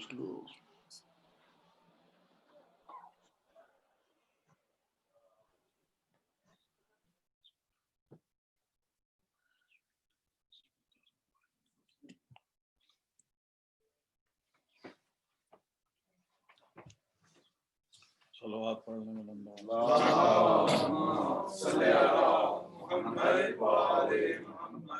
اعوذ باللہ السمیع العلیم من الشیطان اللعین الرجیم بسم اللہ الرحمن الرحیم الحمد للہ رب العالمین والصلاة والسلام علی اشرف الانبیاء والمرسلین وآلہ الطیبین الطاہرین المعصومین الذین اذهب اللہ عنہم الرجس وطہرہم تطہیرا اللہم صلی علی ولعنت اللہ علی اعدائہم وغاصب حقوقہم ومنکری فضائلہم من یوم عداوتہم الی یوم الدین اما بعد فقد قال اللہ سبحانہ وتعالی فی کتابہ المجید وفرقانہ الحمید وهو اصدق الصادقین وقولہ الحق بسم اللہ الرحمن الرحیم وعد اللہ الذین آمنوا منکم وعملوا الصالحات لَيَسْتَخْلِفَنَّهُمْ فِي الْأَرْضِ كَمَا اسْتَخْلَفَ الَّذِينَ مِنْ قَبْلِهِمْ وَلَيُمَكِّنَنَّ لَهُمْ دِينَهُمُ الَّذِي ارْتَضَىٰ لَهُمْ وَلَيُبَدِّلَنَّهُمْ مِنْ بَعْدِ خَوْفِهِمْ أَمْنًا يَعْبُدُونَنِي لَا يُشْرِكُونَ بِي شَيْئًا وَمَنْ كَفَرَ بَعْدَ ذَلِكَ فَأُولَٰئِكَ هُمُ الْفَاسِقُونَ صلوات اللہم صلی علی محمد وآل محمد۔ سب سے پہلے میں یہ دعا کرتا ہوں اللہ کے کائنات بے حق محمد وآل محمد آپ حضرات کی اس محنت کو بارگاہ معصومین میں مقبول اور منظور فرمائے اور جہاں جہاں تک ہمارے ان ذرائع سے آواز پہنچ رہی ہے اور جو لوگ ہمارے ساتھ اس تعزیت اور عزاداری میں شامل اور شریک ہیں پروردگار بے حق محمد وآل محمد ان کی اس عبادت کو اجر جزیل کے ساتھ قبول فرمائے اور اس کے بعد میں یہ امید کرتا ہوں کہ جو تھوڑا سا وقت میں آپ حضرات کو زحمت دوں آپ بڑے خلوص تعاون اور توجہ کے ساتھ سماعت فرمائیں گے۔ آپ حضرات کی خدمت میں قرآن مجید کے 18ویں پارہ سورہ نور سے آیت استخلاف تلاوت کرنے کا شرف حاصل کیا جو میں یکم محرم سے آپ کے سامنے پڑھ رہا ہوں۔ ارشاد ہے اللہ نے وعدہ کیا ان لوگوں کے ساتھ جن کے ایمان کامل ہیں اور سب اعمال صالحہ ہیں انہیں ضرور خلیفہ کرے گا زمین میں کما استخلف الذین من قبلہم جیسا ان سے پہلے لوگوں کو خلافت عطا کی۔ سامعین واجب الاحترام، میں نے ان گزشتہ 10 دنوں میں آپ حضرات کی خدمت میں دلائل اور فضائل امیر المومنین اور دلائل خلافت امیر المومنین آپ کی خدمت میں عرض کیے۔ جناب امیر المومنین سے جس خلافت کا وعدہ دعوت ذوالعشیرہ میں کیا گیا تھا، پیغمبر کا وہ دور تبلیغ، آخر رات آپ حضرات کی خدمت میں یہاں تک گفتگو پہنچی تھی کہ پیغمبر نے علی بن ابی طالب کا بازو پکڑ کے بلند کر کے بھی ارشاد فرمایا اور دستار بندی بھی فرمائی اور یہ فرمایا کہ میں جس کا مولا ہوں اس کے یہ علی بن ابی طالب مولا ہیں۔ چنانچہ قرآن مجید نے اس سلسلے میں 2 آیات ارشاد فرمائیں۔ پہلی یہ یا ایھا رسول بلغ ما انزل الیک من ربک، اے رسول وہ حکم پہنچا دے جو تیرے رب کی طرف سے تجھ پہ نازل کیا گیا۔ اور جب پیغمبر اس حکم کی تعمیل کر چکے جس طرح مطلوب پروردگار تھا وہ پیغام پہنچا دیا گیا تو ارشاد پروردگار ہوا الیوم اکملت لکم دینکم واتممت علیکم نعمتی، آج دین مکمل ہو گیا، نعمتیں تمام ہو گئیں۔ میرے عزیزو یہ سن 60 ہجری کے سن 10 ہجری کے 18 ذوالحج کا واقعہ ہے جس میں پیغمبر اکرم نے اپنے بھائی علی بن ابی طالب کو اپنی امت کے لیے اپنے بعد اس لیے کہ کہا میں اس دنیا میں ہمیشہ رہنے کے لیے نہیں آیا، میرے پاس میرے خالق کا قاصد آ جائے اور میں اس کی آواز پہ لبیک کہہ جاؤں، میں یہ چاہتا ہوں کہ تمہاری ہدایت کا انتظام کروں۔ اب ایک چیز اس کے لیے توجہ آپ کی خاص چاہیے ہے، وہ ایک سلسلہ جو آدم سے شروع ہوا تھا وہ پیغمبر پہ پہنچ کے ختم ہو گیا، اب باب نبوت ہمیشہ ہمیشہ کے لیے بند ہے۔ اب کوئی نبی نہیں آئے گا قوم کو لیڈ کرنے کے لیے، قوم کو اس کی رہنمائی کرنے کے لیے، کوئی نبی اور نہیں آئے گا، لا نبی آبادی۔ ہاں دین قیامت تک چلے گا، نبی نہیں آئیں گے مگر دین قیامت تک چلے گا۔ تو جب دین قیامت تک چلے گا تو دین کو اس طرح جس طرح نبی چلا کے لے، توجہ رہے آخرات کی، جس طرح نبی چلا کے لے کے آئے ہیں اسی طرح ایز اٹ از کون لے کے آگے چلے گا؟ تو حضور فرماتے ہیں میرے بعد میرے 12 نائب ہوں گے، توجہ رہے آخرات، 12 میرے نائب ہوں گے، لا یزال ھذا الدین عزیزا، یہ دین اس وقت تک معزز رہے گا جب تک کہ میرے 12 خلفاء یکے بعد دیگرے اس کی رہنمائی کرتے رہیں۔ اور پیغمبر لوگوں کو یعنی اپنی امت کو ہادی دے کے جا رہے تھے، اور علی ابن ابی طالب کی ولایت کا اعلان، من کنت مولا ہو، ولایت کا اعلان، یعنی پیغمبر علی کو بطور ولی اس قوم کو دے کے جا رہے تھے، اور لوگوں نے یہ سمجھا کہ پیغمبر علی کو حکمران کے طور پہ اور وہ حکومت سمجھے، جبکہ پیغمبر ولایت دے کے جا رہے تھے۔ انہوں نے ولایت کو حکومت سے بدل دیا، اور یہ انہوں نے سن لیا تھا کہ پیغمبر بڑا رو رو کے فرما رہے ہیں اے علی میرے بعد تیرے اوپر مصیبتیں آئیں گی، تنگ نہ ہونا، دل تنگ نہ شوی، باید صبر کنی، تو صبر کرے۔ اب جب انہوں نے یہ اپنی کانوں سے سن لیا تھا کہ تو صبر کرے گا، اور جب تو دیکھے لوگ دنیا اختیار کر رہے ہیں تو دین کی خدمت کرنا اور آخرت کی طرف رجوع کرنا۔ اب علی ابن ابی طالب کو جب صبر کا حکم مل گیا، انہیں یہ یقین ہو گیا یہ اب تلوار نہیں اٹھائے گا۔ اب انہیں یقین ہو گیا کہ اب یہ تلوار نہیں اٹھائے گا۔ وہ جو ایک وقت اٹھائی تھی وہ بھی اس لیے اٹھائی تھی چونکہ ظاہری حکومت بھی امیر کے ہاتھوں میں آ گئی تھی، اور فرمایا تھا امرنی رسول اللہ بقتال الناکسین والمارکین والقاسطین، مجھے پیغمبر نے حکم دیا ہے کہ ایک وقت آئے گا تجھے ان بیت توڑنے والوں کے خلاف بھی تلوار اٹھانا پڑے گی، اور خوارج کے خلاف بھی تلوار اٹھانا پڑے گی، اور باغیوں کے خلاف بھی، لہذا مجھے باغیوں، خارجیوں اور بیت توڑنے والوں کے خلاف تلوار اٹھانے کا حکم دیا۔ چنانچہ وہ بھی اس انتظار میں ہیں۔ میں ایک جملہ کہہ کے آگے بڑھتا ہوں۔ ایک مرتبہ جب حضرت امیر المومنین یعنی خلافت ثالثوی کا دور ہے، تیسری خلافت کا، اور انہوں نے حضرت ابو ذر کو مدینے سے نکال دیا، جاؤ مدینے سے نکل جاؤ، اور یہ اعلان کیا کہ کوئی اسے رخصت کرنے کے لیے نہ جائے۔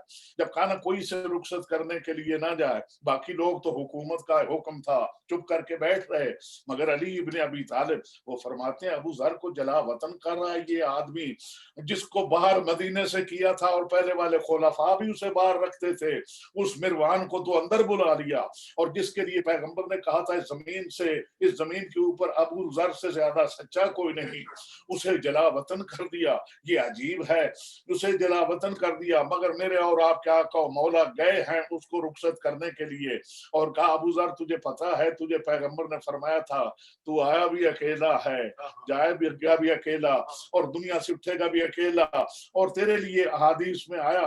چنانچہ امیر المومنین اس کو رخصت کرنے کے لیے گئے۔ بالکل اختصار نقل کرنا ہے، یہی مروان اس نے جا کے کہا اے علی آپ نے حکم نہیں سنا، خلافت مآب نے جو حکم دیا کہ ابو ذر کو کوئی چھوڑنے کے لیے نہ جائے۔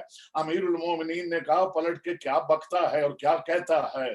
چنانچہ جب یہ بھی تھوڑا تیز ہوا، امیر المومنین نے ایک چابک مارا اور اس کا گھوڑا زمین پہ گر گیا۔ جب اس کا گھوڑا زمین پہ گر گیا، اب یہ دوڑتا ہوا آیا شکایت کرنے کے لیے خلافت مآب کے پاس کہ علی نے میرے ساتھ یہ زیادتی کی اور میرا گھوڑا جو تھا یا میری سواری خچر گھوڑا جو بھی تھا وہ گر گیا۔ چنانچہ انہوں نے کوئی ایکشن نہ لیا، وہ سوچنے لگے، یہ کہتا ہے حضور میں نے بہت بڑی شکایت کی اور بڑا موقع آپ کو فراہم کیا، آپ کوئی ایکشن نہیں لے رہے۔ کہتا ہے میں کیا ایکشن لوں، مجھے یہ معلوم ہے پیغمبر نے ایک زمانہ تک علی کو صبر کرنے کا حکم دیا تھا، میں سوچتا ہوں وہ صبر کی ڈیٹ کہیں ایکسپائر نہ ہو رہی ہو۔ صلوات پڑھ لیں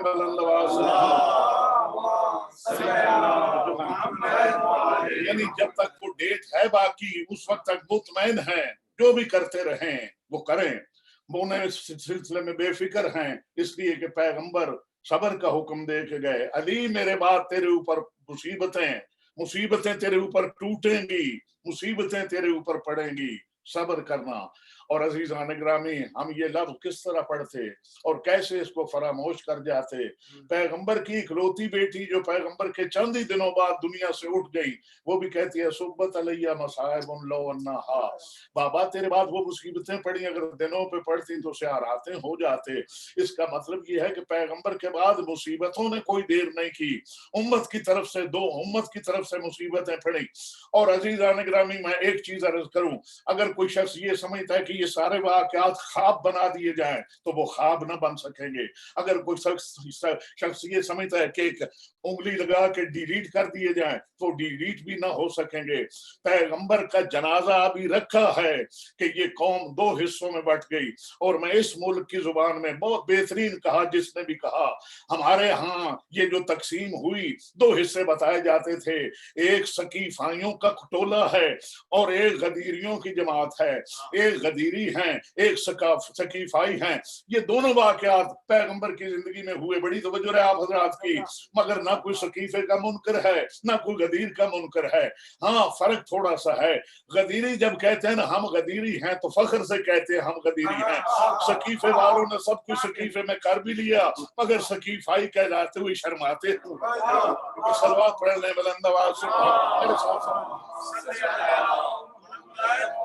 इस मुल्क ने जो तकसीम बताई वो मुझे बड़ी पसंद आई कि पैगंबर का अभी तदफीन भी ना हुआ था कि वो कौम जो थी वो दो हिस्सों में बट गई।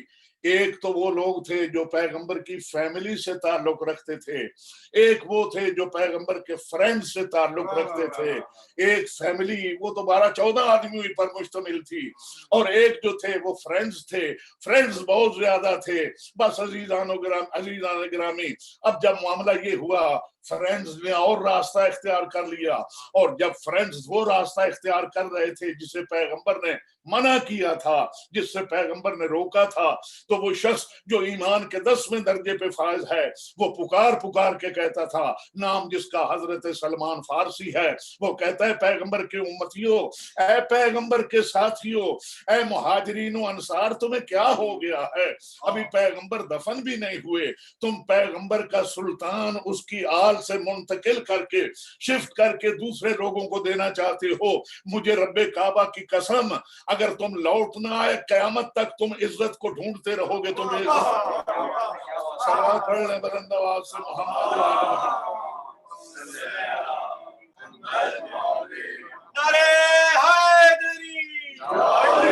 मेरी तरफ मुतवज्जे रहेंगे। नहीं, आप अंदाजा करें, अभी कल की बात है, जब पैगंबर ने फरमाया था जिस जिसका मैं मौला हूँ उसके अली मौला है, तो सबसे बढ़ के जो कह रहे थे, बखन बखन लगी इब्न अबी तालिब, ऐ अली इब्न अबी तालिब मुबारक हो, आप मेरे भी मौला हो गए, मोमिनीन के भी मौला हो गए, मोमिनात के भी मौला हो गए। इसी जमाने ने, इसी चरखे पीर की आंख ने देखा, वही शख्स कह रहा है अली बैत करो। तवज्जो है, कभी मौला से बैत मांगी जाती है, न माना जो भी जी में आए कर लीजिए, मगर मौला का जो भी माना होगा, मौला से बैत ना कोई मांगेगा, मौला से बैत मांगने का कोई तुक नहीं बनता। अली बैत मांगिए, और अली सामने रोज़ा रसूल के खड़े हैं, लोग बैत मांग रहे हैं। अली फरमाते हैं अगर ना करूं तो आप पढ़ लीजिए सारी किताबें, कहते हैं अगर नहीं करेंगे आप तो हम आपको कत्ल कर देंगे। बड़ी तवज्जो, उस वक्त मेरे मौला अपने इब्ने अम और पैगंबर की कब्र की तरफ देख के कहते हैं, वही जो हजरत हारून ने कहा था, इब्न ओम इन्नल कौम इस्तज़अफ़ूनी व कादू यक़्तलूननी, ईमान जाए, कौम ने मुझे कमजोर कर दिया, कौम ने मुझे ज़ईफ कर दिया, कौम ने मुझे बेयारो मददगार कर दिया, कौम ने मुझे ज़ईफ कर दिया और करीब था कि मुझे कत्ल कर देते। इस आयत की तिलावत के बाद कहते हैं, ऐ पैगंबर, आज अगर हमजा और जाफर मौजूद होते, वो मेरी बैत भी करते, इताअत भी करते और मेरी मदद भी करते। अब मेरा दिल चाहता है मैं अर्ज करूं, या अली, हजरत हमजा और जाफर जिन्हें आप याद कर रहे हैं, वो तो शहादत पे फाइज हो चुके। एक ایک سید الشہداء ہے, ایک ذوالجناحین ہے, لیکن اگر وہ موجود ہوتے جعفر آپ کی مدد کرتے, بیعت کرتے, اس لیے کہ وہ بڑے آپ کے بھائی ہیں, مگر حمزہ تو آپ کے چچا ہیں, وہ کیسے آپ کو فالو کرتے, آپ کی اطاعت کرتے. علی فرماتے ہیں جس طرح میرے بابا نے اپنے بھتیجا کو فالو کیا. صلوات پڑھ لے بلند آواز سے محمد وآل محمد. میری طرف آپ متوجہ رہیں, یعنی یہ ایک طے شدہ بات ہے. اللہ نے بھی اس کا اعلان کر دیا, لو اتبع الحق آواہم لفسدت السماوات والارض. اگر حق ایک لمحہ کے لیے بھی باطل کے سامنے جھک جائے, نہ زمین رہے نہ اہل زمین رہیں, نہ آسمان باقی رہے نہ اہل آسمان باقی رہیں. اس کا یہ مطلب ہے حق کو اللہ نے اتنی قوت ضرور دے رکھی ہے کہ وہ آج تک ایک لمحے کے لیے باطل کے سامنے جھکا نہیں. زمین کا یہ بچھا ہوا دسترخوان بتا رہا ہے اور آسمان کا تنا و شامیانہ بتا رہا ہے. آسمانوں سے بارش برس رہی ہے, زمین سے اناج نکل رہا ہے, اور باغات پھل دے رہے ہیں, پھول خوشبو دے رہے ہیں. یہ ساری محفل آراستہ اور پیراستہ ہے. اس کے یہ معنی ہے کہ باطل نے تو ہمیشہ مطالبہ کیا ہی ہوگا حق کو جھکانے کا, مگر حق کبھی باطل کے سامنے جھکا نہیں. تاریخ انبیاء آپ کے سامنے موجود ہے.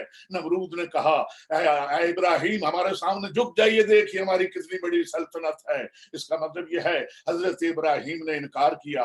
موسیٰ کے سامنے تو وہ فرعون ہے جو کہتے ہیں انا ربکم الاعلی, مگر موسیٰ کو نہیں جھکا سکا. عزیزان گرامی پیغمبر کے سامنے بھی بڑے بڑے صنادید عرب آئے اور انہوں نے کہا اے محمد ابن عبداللہ کوئی کمپرومائز کی بات کر لیں, ہم آپ کو دولت بھی دیتے ہیں, حکومت بھی دیتے ہیں, اچھے خاندان میں رشتہ بھی کرا دیتے ہیں, آپ ایسا کریں یہ پروگرام چھوڑ دیں. پیغمبر فرماتے ہیں تم اگر میرے ایک ہاتھ پہ سورج رکھو گے, دوسرے ہاتھ پہ چاند بھی رکھو گے, میں جو پیغام لے کے آیا ہوں وہ پہنچا کے رہوں گا.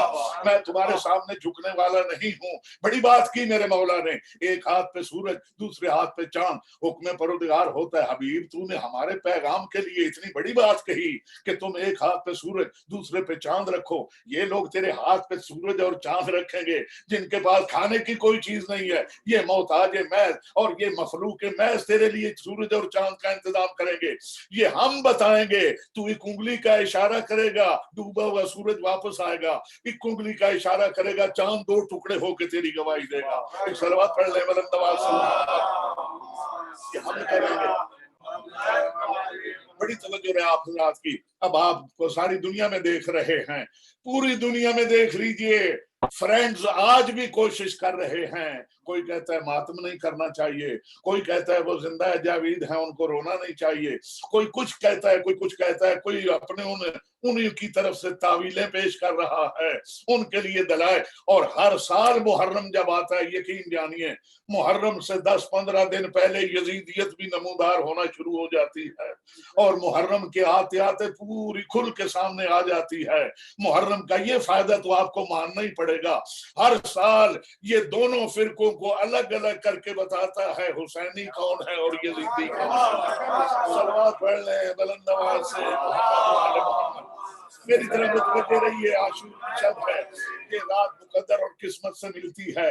عزیزان گرامی آپ نے سنا اور سب علماء اور ذاکرین نے پڑھا, جب امام حسین علیہ السلام سے بیعت کا مطالبہ کیا گیا تھا, میرے امام نے ایک مرتبہ چاروں طرف دیکھ کے کہا اے باطل یہ تیری پرانی اور بگڑی ہوئی عادت ہے, تو ہمیشہ حق کے سامنے یہ مطالبہ کرتا رہا ہے اور حق تیرا یہ مطالبہ ٹھکراتا رہا ہے. ابراہیم نے نمرود کا مطالبہ ٹھکرایا, اور موسیٰ نے فرعون کا مطالبہ ٹھکرایا, پیغمبر نے مکیوں کا مطالبہ ٹھکرایا. میرے بابا علی سے بھی بیعت مانگی گئی, انہوں نے بھی انکار کیا. میرے بھائی حسن سے بھی بیعت مانگی گئی, انہوں نے بھی انکار کیا. مگر باطل کی پرانی بگڑی ہوئی عادت ہے, یہ باز نہیں آیا. امام نے جو فرمایا وہ سنیے. میرے امام فرماتے ہیں اے باطل تجھے اب مقابلہ اور تیرا پالا پڑا ہے حسین ابن علی سے, اب تیرا مقابلہ اور پالا تجھے پڑا ہے فاطمہ کے لال سے. میں باطل کی گردن پہ وہ قدم رکھوں گا, میری اولاد سے قیامت تک 9 امام ہوں گے, مگر باطل کبھی جرت نہ کرے گا مطالبہ بیعت.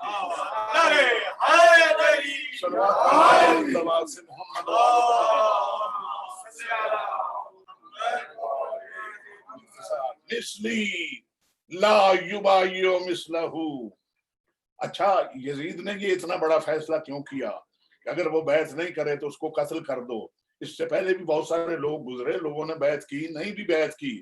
خود امیر المومنین علی ابن ابی طالب کی, حضرت عبداللہ ابن عمر نے نہیں بیعت کی, مگر علی ابن ابی طالب نے ایسا نہیں کیا, اس کے لیے سزائے موت تجویز نہیں کی. بڑی توجہ رہے آپ, یہ یزید نے کیوں فیصلہ کیا, سمجھ, بڑی توجہ رکھیے گا. یزید نے یہ سوچ کے فیصلہ کیا ہے, یہ کسی نشے کی صورت میں نہیں, بڑی سوچ سمجھ کے بعد فیصلہ کیا کہ مجھ سے پہلے جو لوگ اقتدار میں رہ کے دنیا سے جا چکے ہیں ان کا ایک لحاظ سے مستقبل محفوظ ہے. کچھ انہیں غلط سمجھیں گے, کچھ انہیں صحیح, کیوں دوستو ایسا ہی ہے نا, کچھ انہیں ٹھیک سمجھیں گے, کچھ انہیں غلط سمجھیں گے, کچھ ان کے حق میں دلائل جمع کرتے کرتے مر جائیں گے, کچھ ان کی حقیقت بیان کرتے کرتے دنیا پہ واضح کر جائیں گے, مگر میرا مستقبل بالکل غیر محفوظ ہے. میرے لیے تو کوئی آواز بھی اٹھانے کے لیے تیار نہ ہوگا.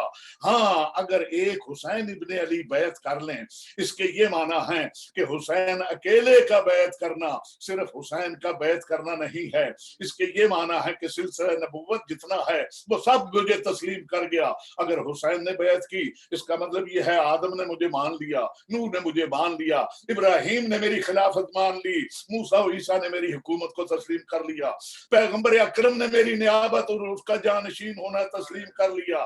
میرے دوست ویسے ہی نہیں کہا جاتا السلام علیکہ یا وارث آدم صفت اللہ, السلام علیکہ یا وارث نوح نبی اللہ, السلام علیکہ یا وارث ابراہیم خلیل اللہ, السلام علیکہ یا وارث موسیٰ کلیم اللہ, السلام علیکہ یا وارث عیسیٰ روح اللہ, السلام علیکہ یا وارث محمد حبیب اللہ. یہ سارے نبیوں کا وارث کیسے ہو گیا؟ یزید مطالبہ بیعت کر رہا تھا, نبیوں کی روحیں حسین کی طرف دیکھ رہی تھی. اے حسین اب ہماری آبرو تیرے ہاتھ میں ہے, ہماری عزت اب تیرے ہاتھ میں ہے, ہماری محنت تیرے ہاتھ میں ہے. اور پیغمبر فرما رہے تھے بیٹا میں نے کہا تھا حسین منی, لوگ سمجھ گئے تھے, آج دنیا کو بتا انا من الحسین کا مطلب کیا.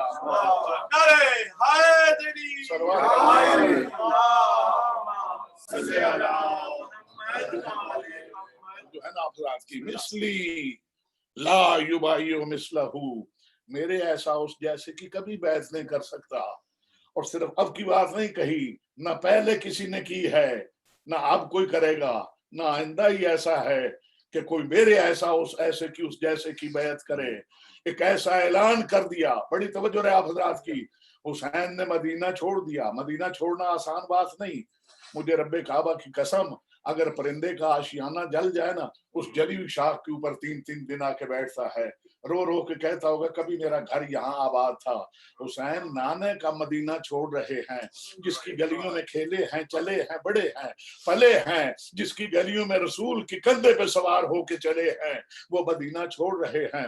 کبھی مدینے کے کسی در و دیوار کی طرف دیکھ کے, کبھی کسی گلی کی طرف دیکھ کے فرماتے ہیں مدینہ مسافر جا رہا ہے, اب یہاں نہ آئے گا, یہی قربانی دے لیجئے.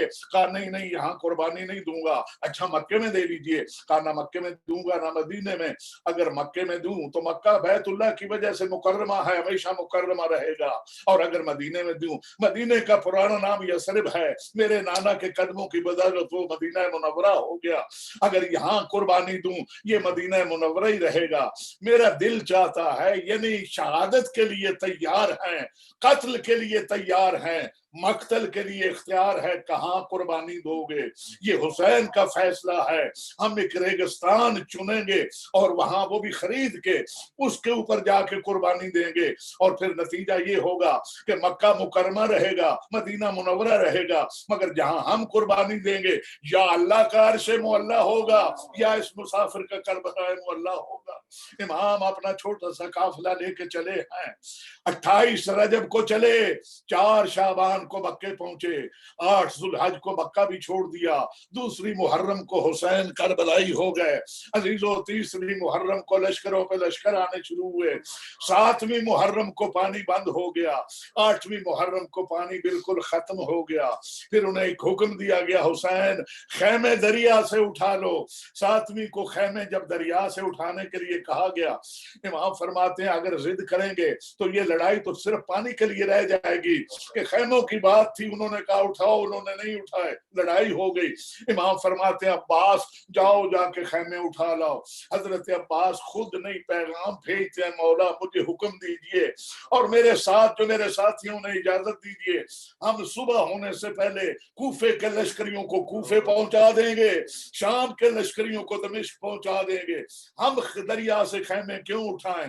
عزیزو جب امام کے پاس یہ پیغام پہنچا نا, جگر پہ ہاتھ رکھ کے جملہ سنیے, میرے امام فرماتے ہیں عباس تو علی کا بہادر بیٹا ہے اور میں زہرا کا صابر فرزند ہوں. تو بہادر بیٹا ہے, میں صابر بیٹا ہوں زہرا کا. بہتر یہ ہے خیمے اٹھا لو. جب امام کو اس انداز سے گفتگو کر دے دیکھا, جناب زینب کا پیغام آ گیا. جناب زینب کہتی ہے عباس خیمے تم اٹھاؤ گے یا میں عورتوں کو ساتھ لے کے خود اٹھانے شروع کر دوں. بس عزیزو ساتویں کو خیمے اٹھ گئے, پانی بند ہو گیا, شب عاشور آ گئی. وہ شب جو آج بھی آپ پہ ہے عزیزو. اس شب میں امام نے اس کے 3 حصے کیے. کچھ عبادت پروردگار کے لیے مخصوص کیا, کچھ خیام کے معائنے کے لیے مخصوص کیا, اور ایک ایسا وقت بھی آیا چراغ گل کر کے کہا جو جانا چاہتا ہے چلا جائے. واہ غربتا مولا تیرے اس پردیس میں غربت قربان. چراغ گل کر کے کہا تاکہ کسی کو شرم نہ آئے. جب دیکھا کوئی نہیں گیا, میرے امام پھر بھی ایک مرتبہ کہتے ہیں میں تمہیں اجازت دیتا ہوں اور ایک طریقہ بھی بتاتا ہوں, اپنے ہاتھ میں ایک ایک ہاشمی کو لے کے چلے جاؤ اور جا کے تمہیں شرمندگی نہ ہوگی.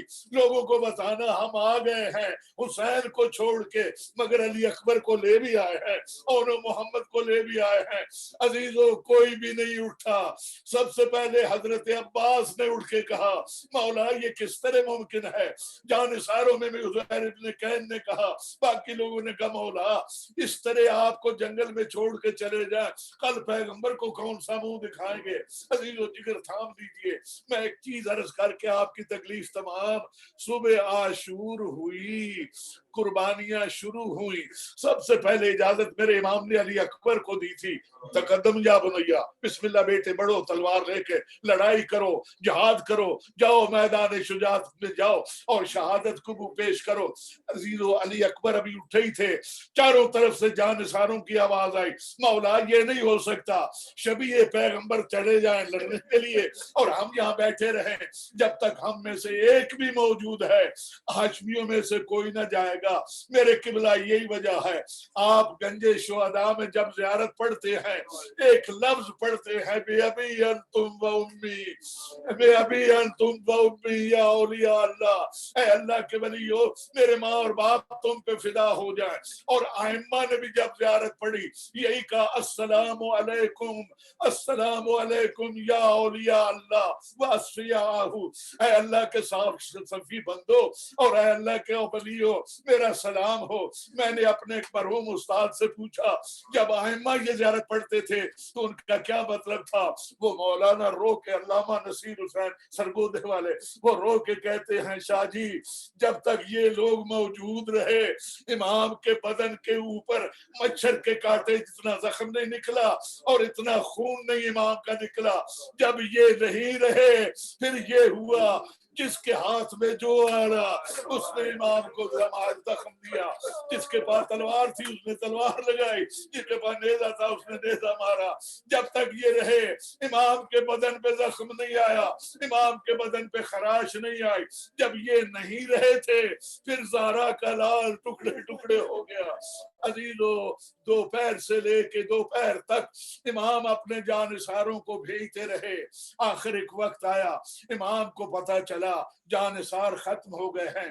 اب جب جانثار ختم ہو گئے اب عزیزوں کی باری آئی.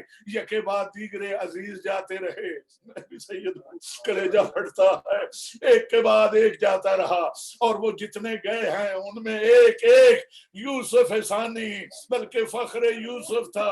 عزیزو کوئی کوئی جب گیا ہے تو یہ خبر آئی کہ جناب زینب نے اپنی اولاد قربان کر دی، قیامت تک آنے والی نسل قربان کر دی، اور جب شہزادہ قاسم نکلے سے خیمے سے، دشمنوں کے خیموں سے آواز آ رہی تھی، یہ لڑکا جو اب خیمے سے نکلا ہے یوں لگتا ہے جیسے چاند کا ٹکڑا ہو۔ سادات و مومنین، اللہ کے لیے مجھے بتائیے، جس قاسم کو دشمن چاند کہتا تھا، ماں اسے کیسا کہتی ہو، ماں اس کو کس طرح پکارتی ہوگی۔ ایک ایک شہید جب جا رہا تھا عزیزو، سب شہید جب ختم ہو گئے، کوئی بھی نہ رہ گیا، آپ کے امام نے ایک مرتبہ ایک لفظ کہا، حل من ناصر ینصرنا، ہے کوئی جو میری مدد کرے۔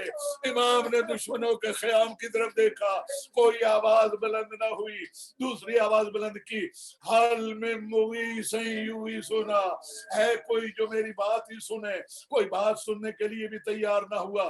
تیسری آواز خیموں کی طرف دیکھ کے کہا، نہ میری مدد کرو نہ میری بات سنو، حل من ذاب یذب عن حرم رسول اللہ، کوئی ہے جو نبی زادیوں کے پردے بچائے۔ اللہ سوائے غم اہل بیت کے کوئی نام نہ دیکھا۔ امام نے جب کہا نا حل من ذاب، امام نے دیکھا ایک ضعیفہ تیز سے چلتی ہوئی آ رہی ہے اور دونوں ہاتھوں سے اشارہ کر رہی ہے، رکیے مولا، ٹھہریے مولا۔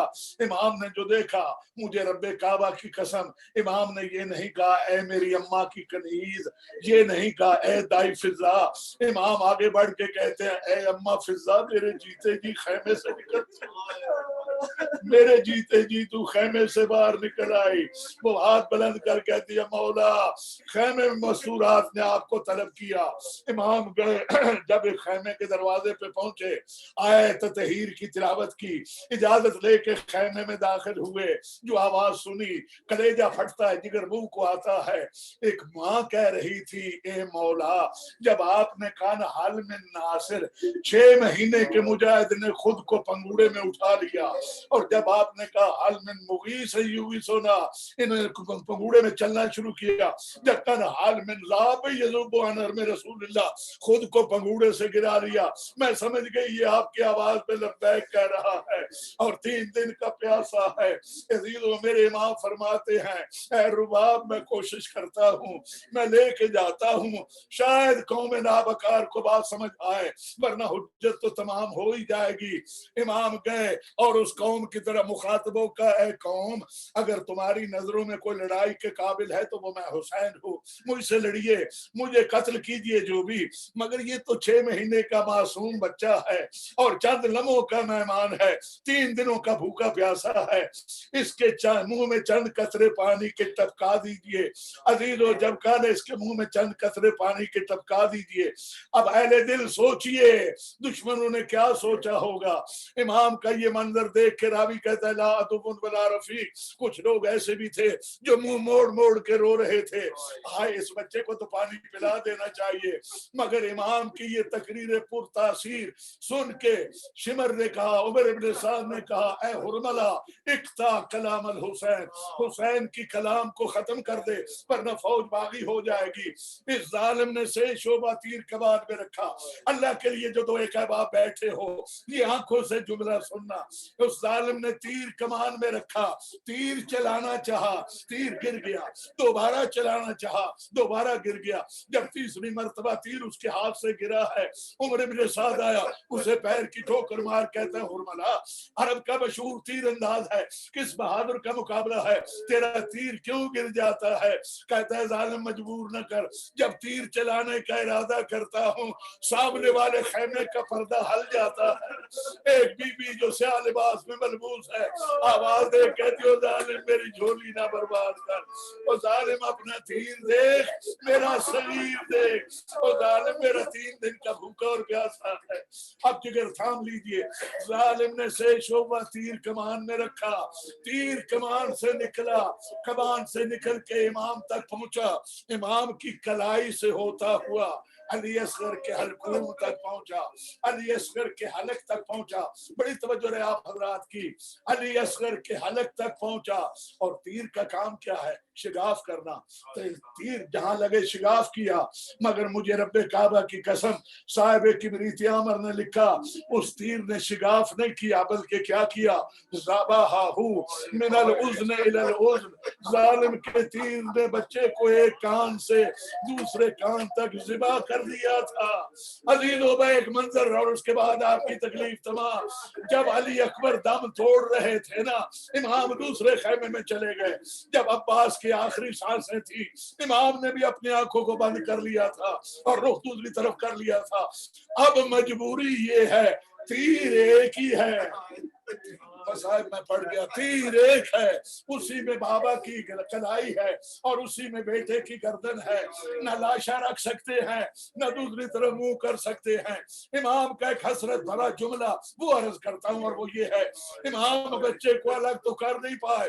بچے کی آنکھوں کی طرف دیکھا اور دیکھ کے کہا، او میرے لال، میں تیرے بعد چند لمحوں کا مہمان ہوں، میں بھی بس تیرے پیچھے پیچھے آ رہا، مگر تیرا یہ ننھی ننھی پتلیاں پھرانا حسین قبر میں بھی نہ بھولے گا. یہ چھوٹی چھوٹی پتلیاں. مستورات سے پوچھئے، بچہ 6 مہینے کا ہو، بچہ 6 مہینے کا ہو، سب سے پہلے وہ ماں کو پہچانتا ہے اور سب سے پہلے ماں کو ڈھونڈتا ہے. میں کیسے پڑھوں جب بچے کے آخری دم تھے؟ بچے کی آنکھیں کیوں گھوم رہی تھی؟ بچہ ماں کو تلاش کر رہا تھا. میری ماں کدھر ہے؟ آخر امام نے وہ تیر نکالا، بچے کی گردن سے چند قطرے خون کے نکلے، وہ چلو میں لیے، چاہا آسمان کی طرف اچھال دے. آواز آئی، نہیں ہے مولا، قیامت تک بادل نہ برسیں گے. اچھا زمین پہ ڈال دے. زلزلہ آیا، نہیں مولا، یہ خون برداشت نہ ہوگا، قیامت تک انگوری نہ نکلے گی. امام فرماتے ہیں، انکار آسمان کو ہے، راضی زمین نہیں.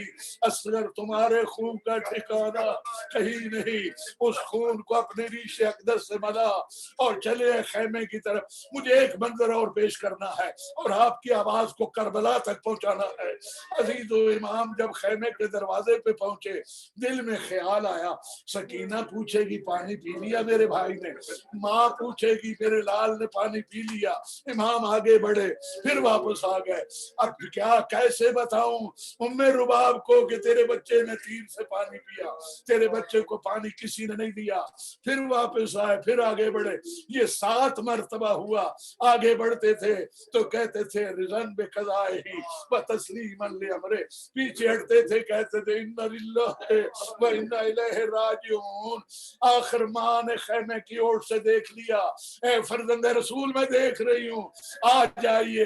عزیزو جب ماں کے سامنے اس کا بیٹا پیش کیا، ماں نے جو جملہ کہا، تڑپ جاتا ہے، خدا گواہ ہے، اگر پتھر کا دل ہو تو ٹوٹ جائے. بیٹے کو دیکھتے ہی کہا، یا بنیا اب مصروں کا ینہر، تیرے جیسے بچے بھی نہر کیے جاتے ہیں، تیرے جیسے بچے بھی اونٹ نہر کیے جاتے ہیں، تیرے جیسے بچے بھی نہر کیے جاتے ہیں.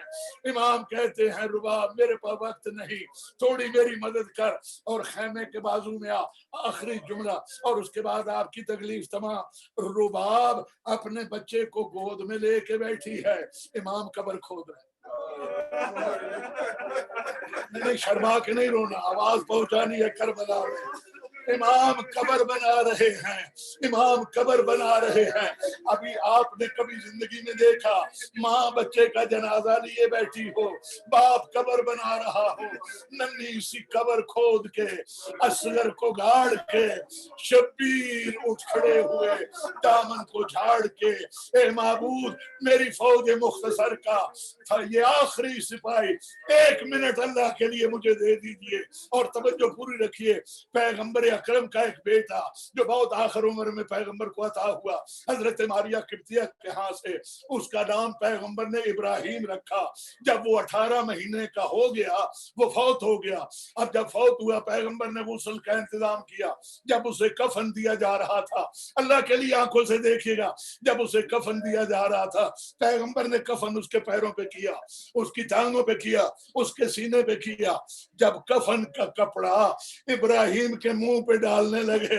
پیغمبر زارو قطار رونے لگے اور منہ دوسری طرف موڑ لیا, اشارہ کر کے کہا یا علی ابراہیم کا کفن مکمل کرو اور جنت البقیع میں دفن کرو.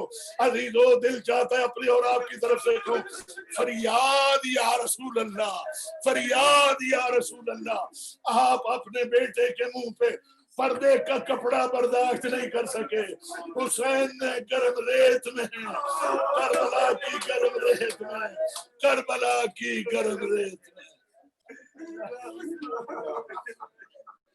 یا حسین یا حسین یا حسین یا حسین یا حسین یا حسین یا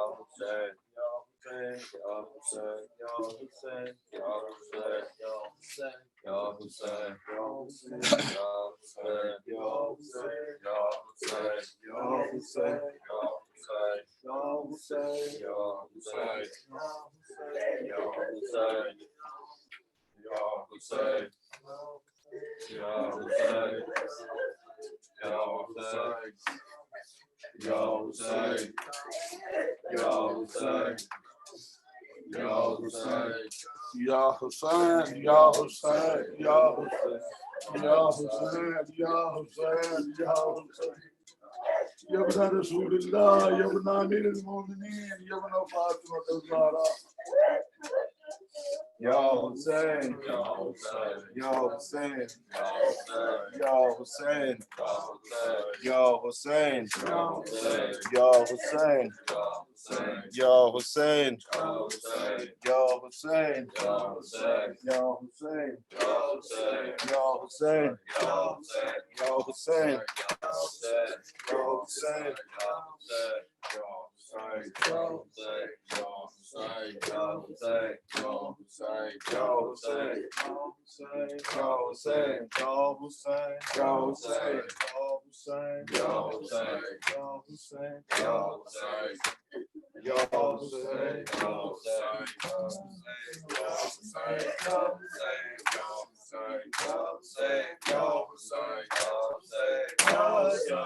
چاند میرے تیری پیاس میں بجھاؤں, اصغر میں تیری ماں ہوں. آ جاؤ چاند میرے تیری پیاس میں بجھاؤں, اصغر میں تیری ماں ہوں. آ جاؤ چاند میرے تیری پیاس میں بجھاؤں, اصغر میں تیری ماں ہوں. آ جاؤ چاند میرے تیری پیاس میں بجھاؤں, اصغر میں تیری ماں ہوں. آ جاؤ چاند میرے تیری پیاس میں بجھاؤں, اصغر میں تیری ماں. آ جاؤ چاند میرے تیری پیاس میں بجھاؤں, اصغر میں تیری ماں ہوں. آ جاؤ چاند میرے تیری پیاس میں بجھاؤں, اصغر میں تیری ماں. آ جاؤ چاند میرے تیری پیاس میں بجھاؤں, اصغر میں تیری ماں.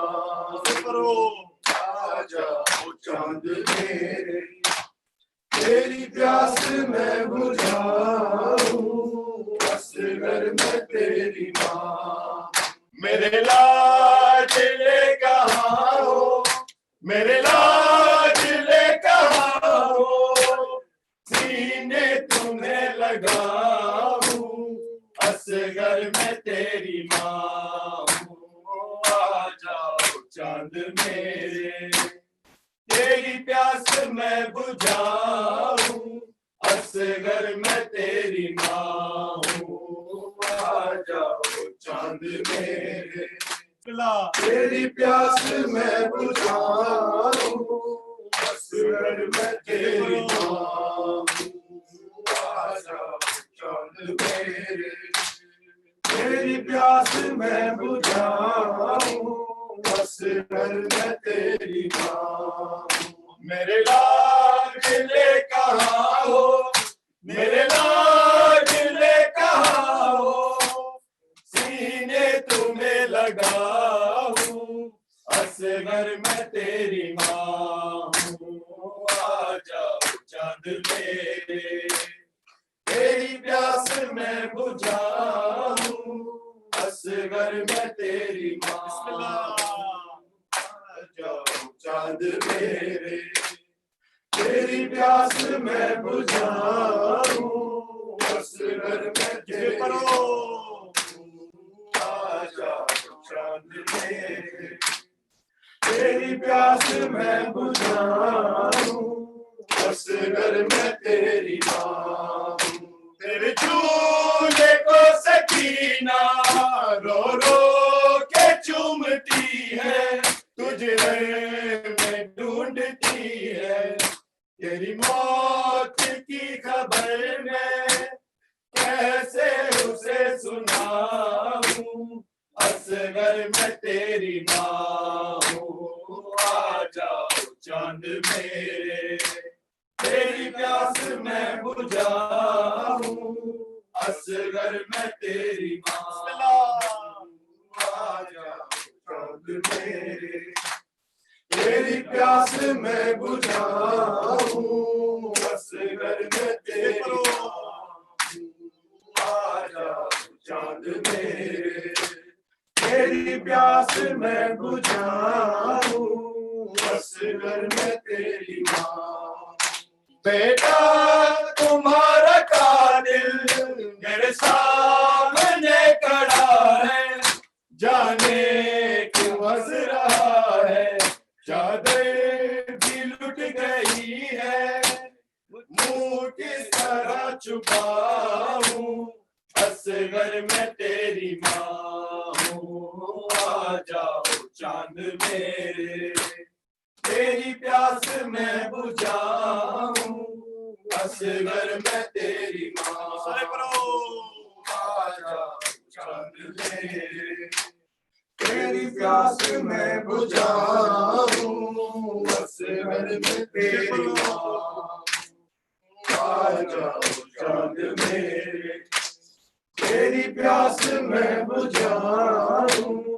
اصغر میں تیری ماں میرے لاڈلے کہاں ہو میرے لاڈلے کہاں ہو سینے تمہیں لگاؤں اصغر میں تیری ماں ہوں آ جاؤ چاند میرے تیری پیاس میں بجھاؤں اصغر میں تیری ماں آ جاؤ چاند میرے تیری پیاس میں بجھاؤں اصغر میں تیری ماں آ جاؤ چاند میرے تیری پیاس میں بجھاؤں اصغر میں تیری ماں لگتا ہے ماں سے اصغر ناراض ہو گیا ہے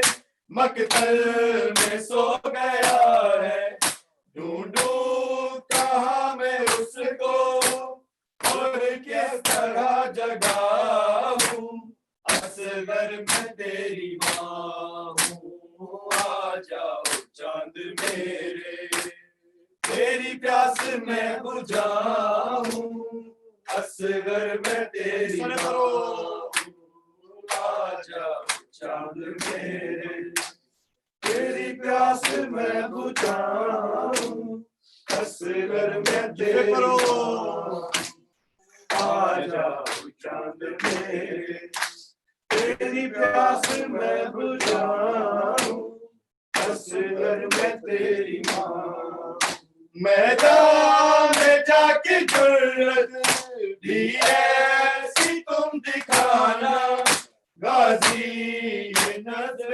آنا تو پیاس میں ہے پر میں پانی کدھر سے لاؤں اصغر میں تیری ماں ہوں آ جاؤ چاند میرے تیری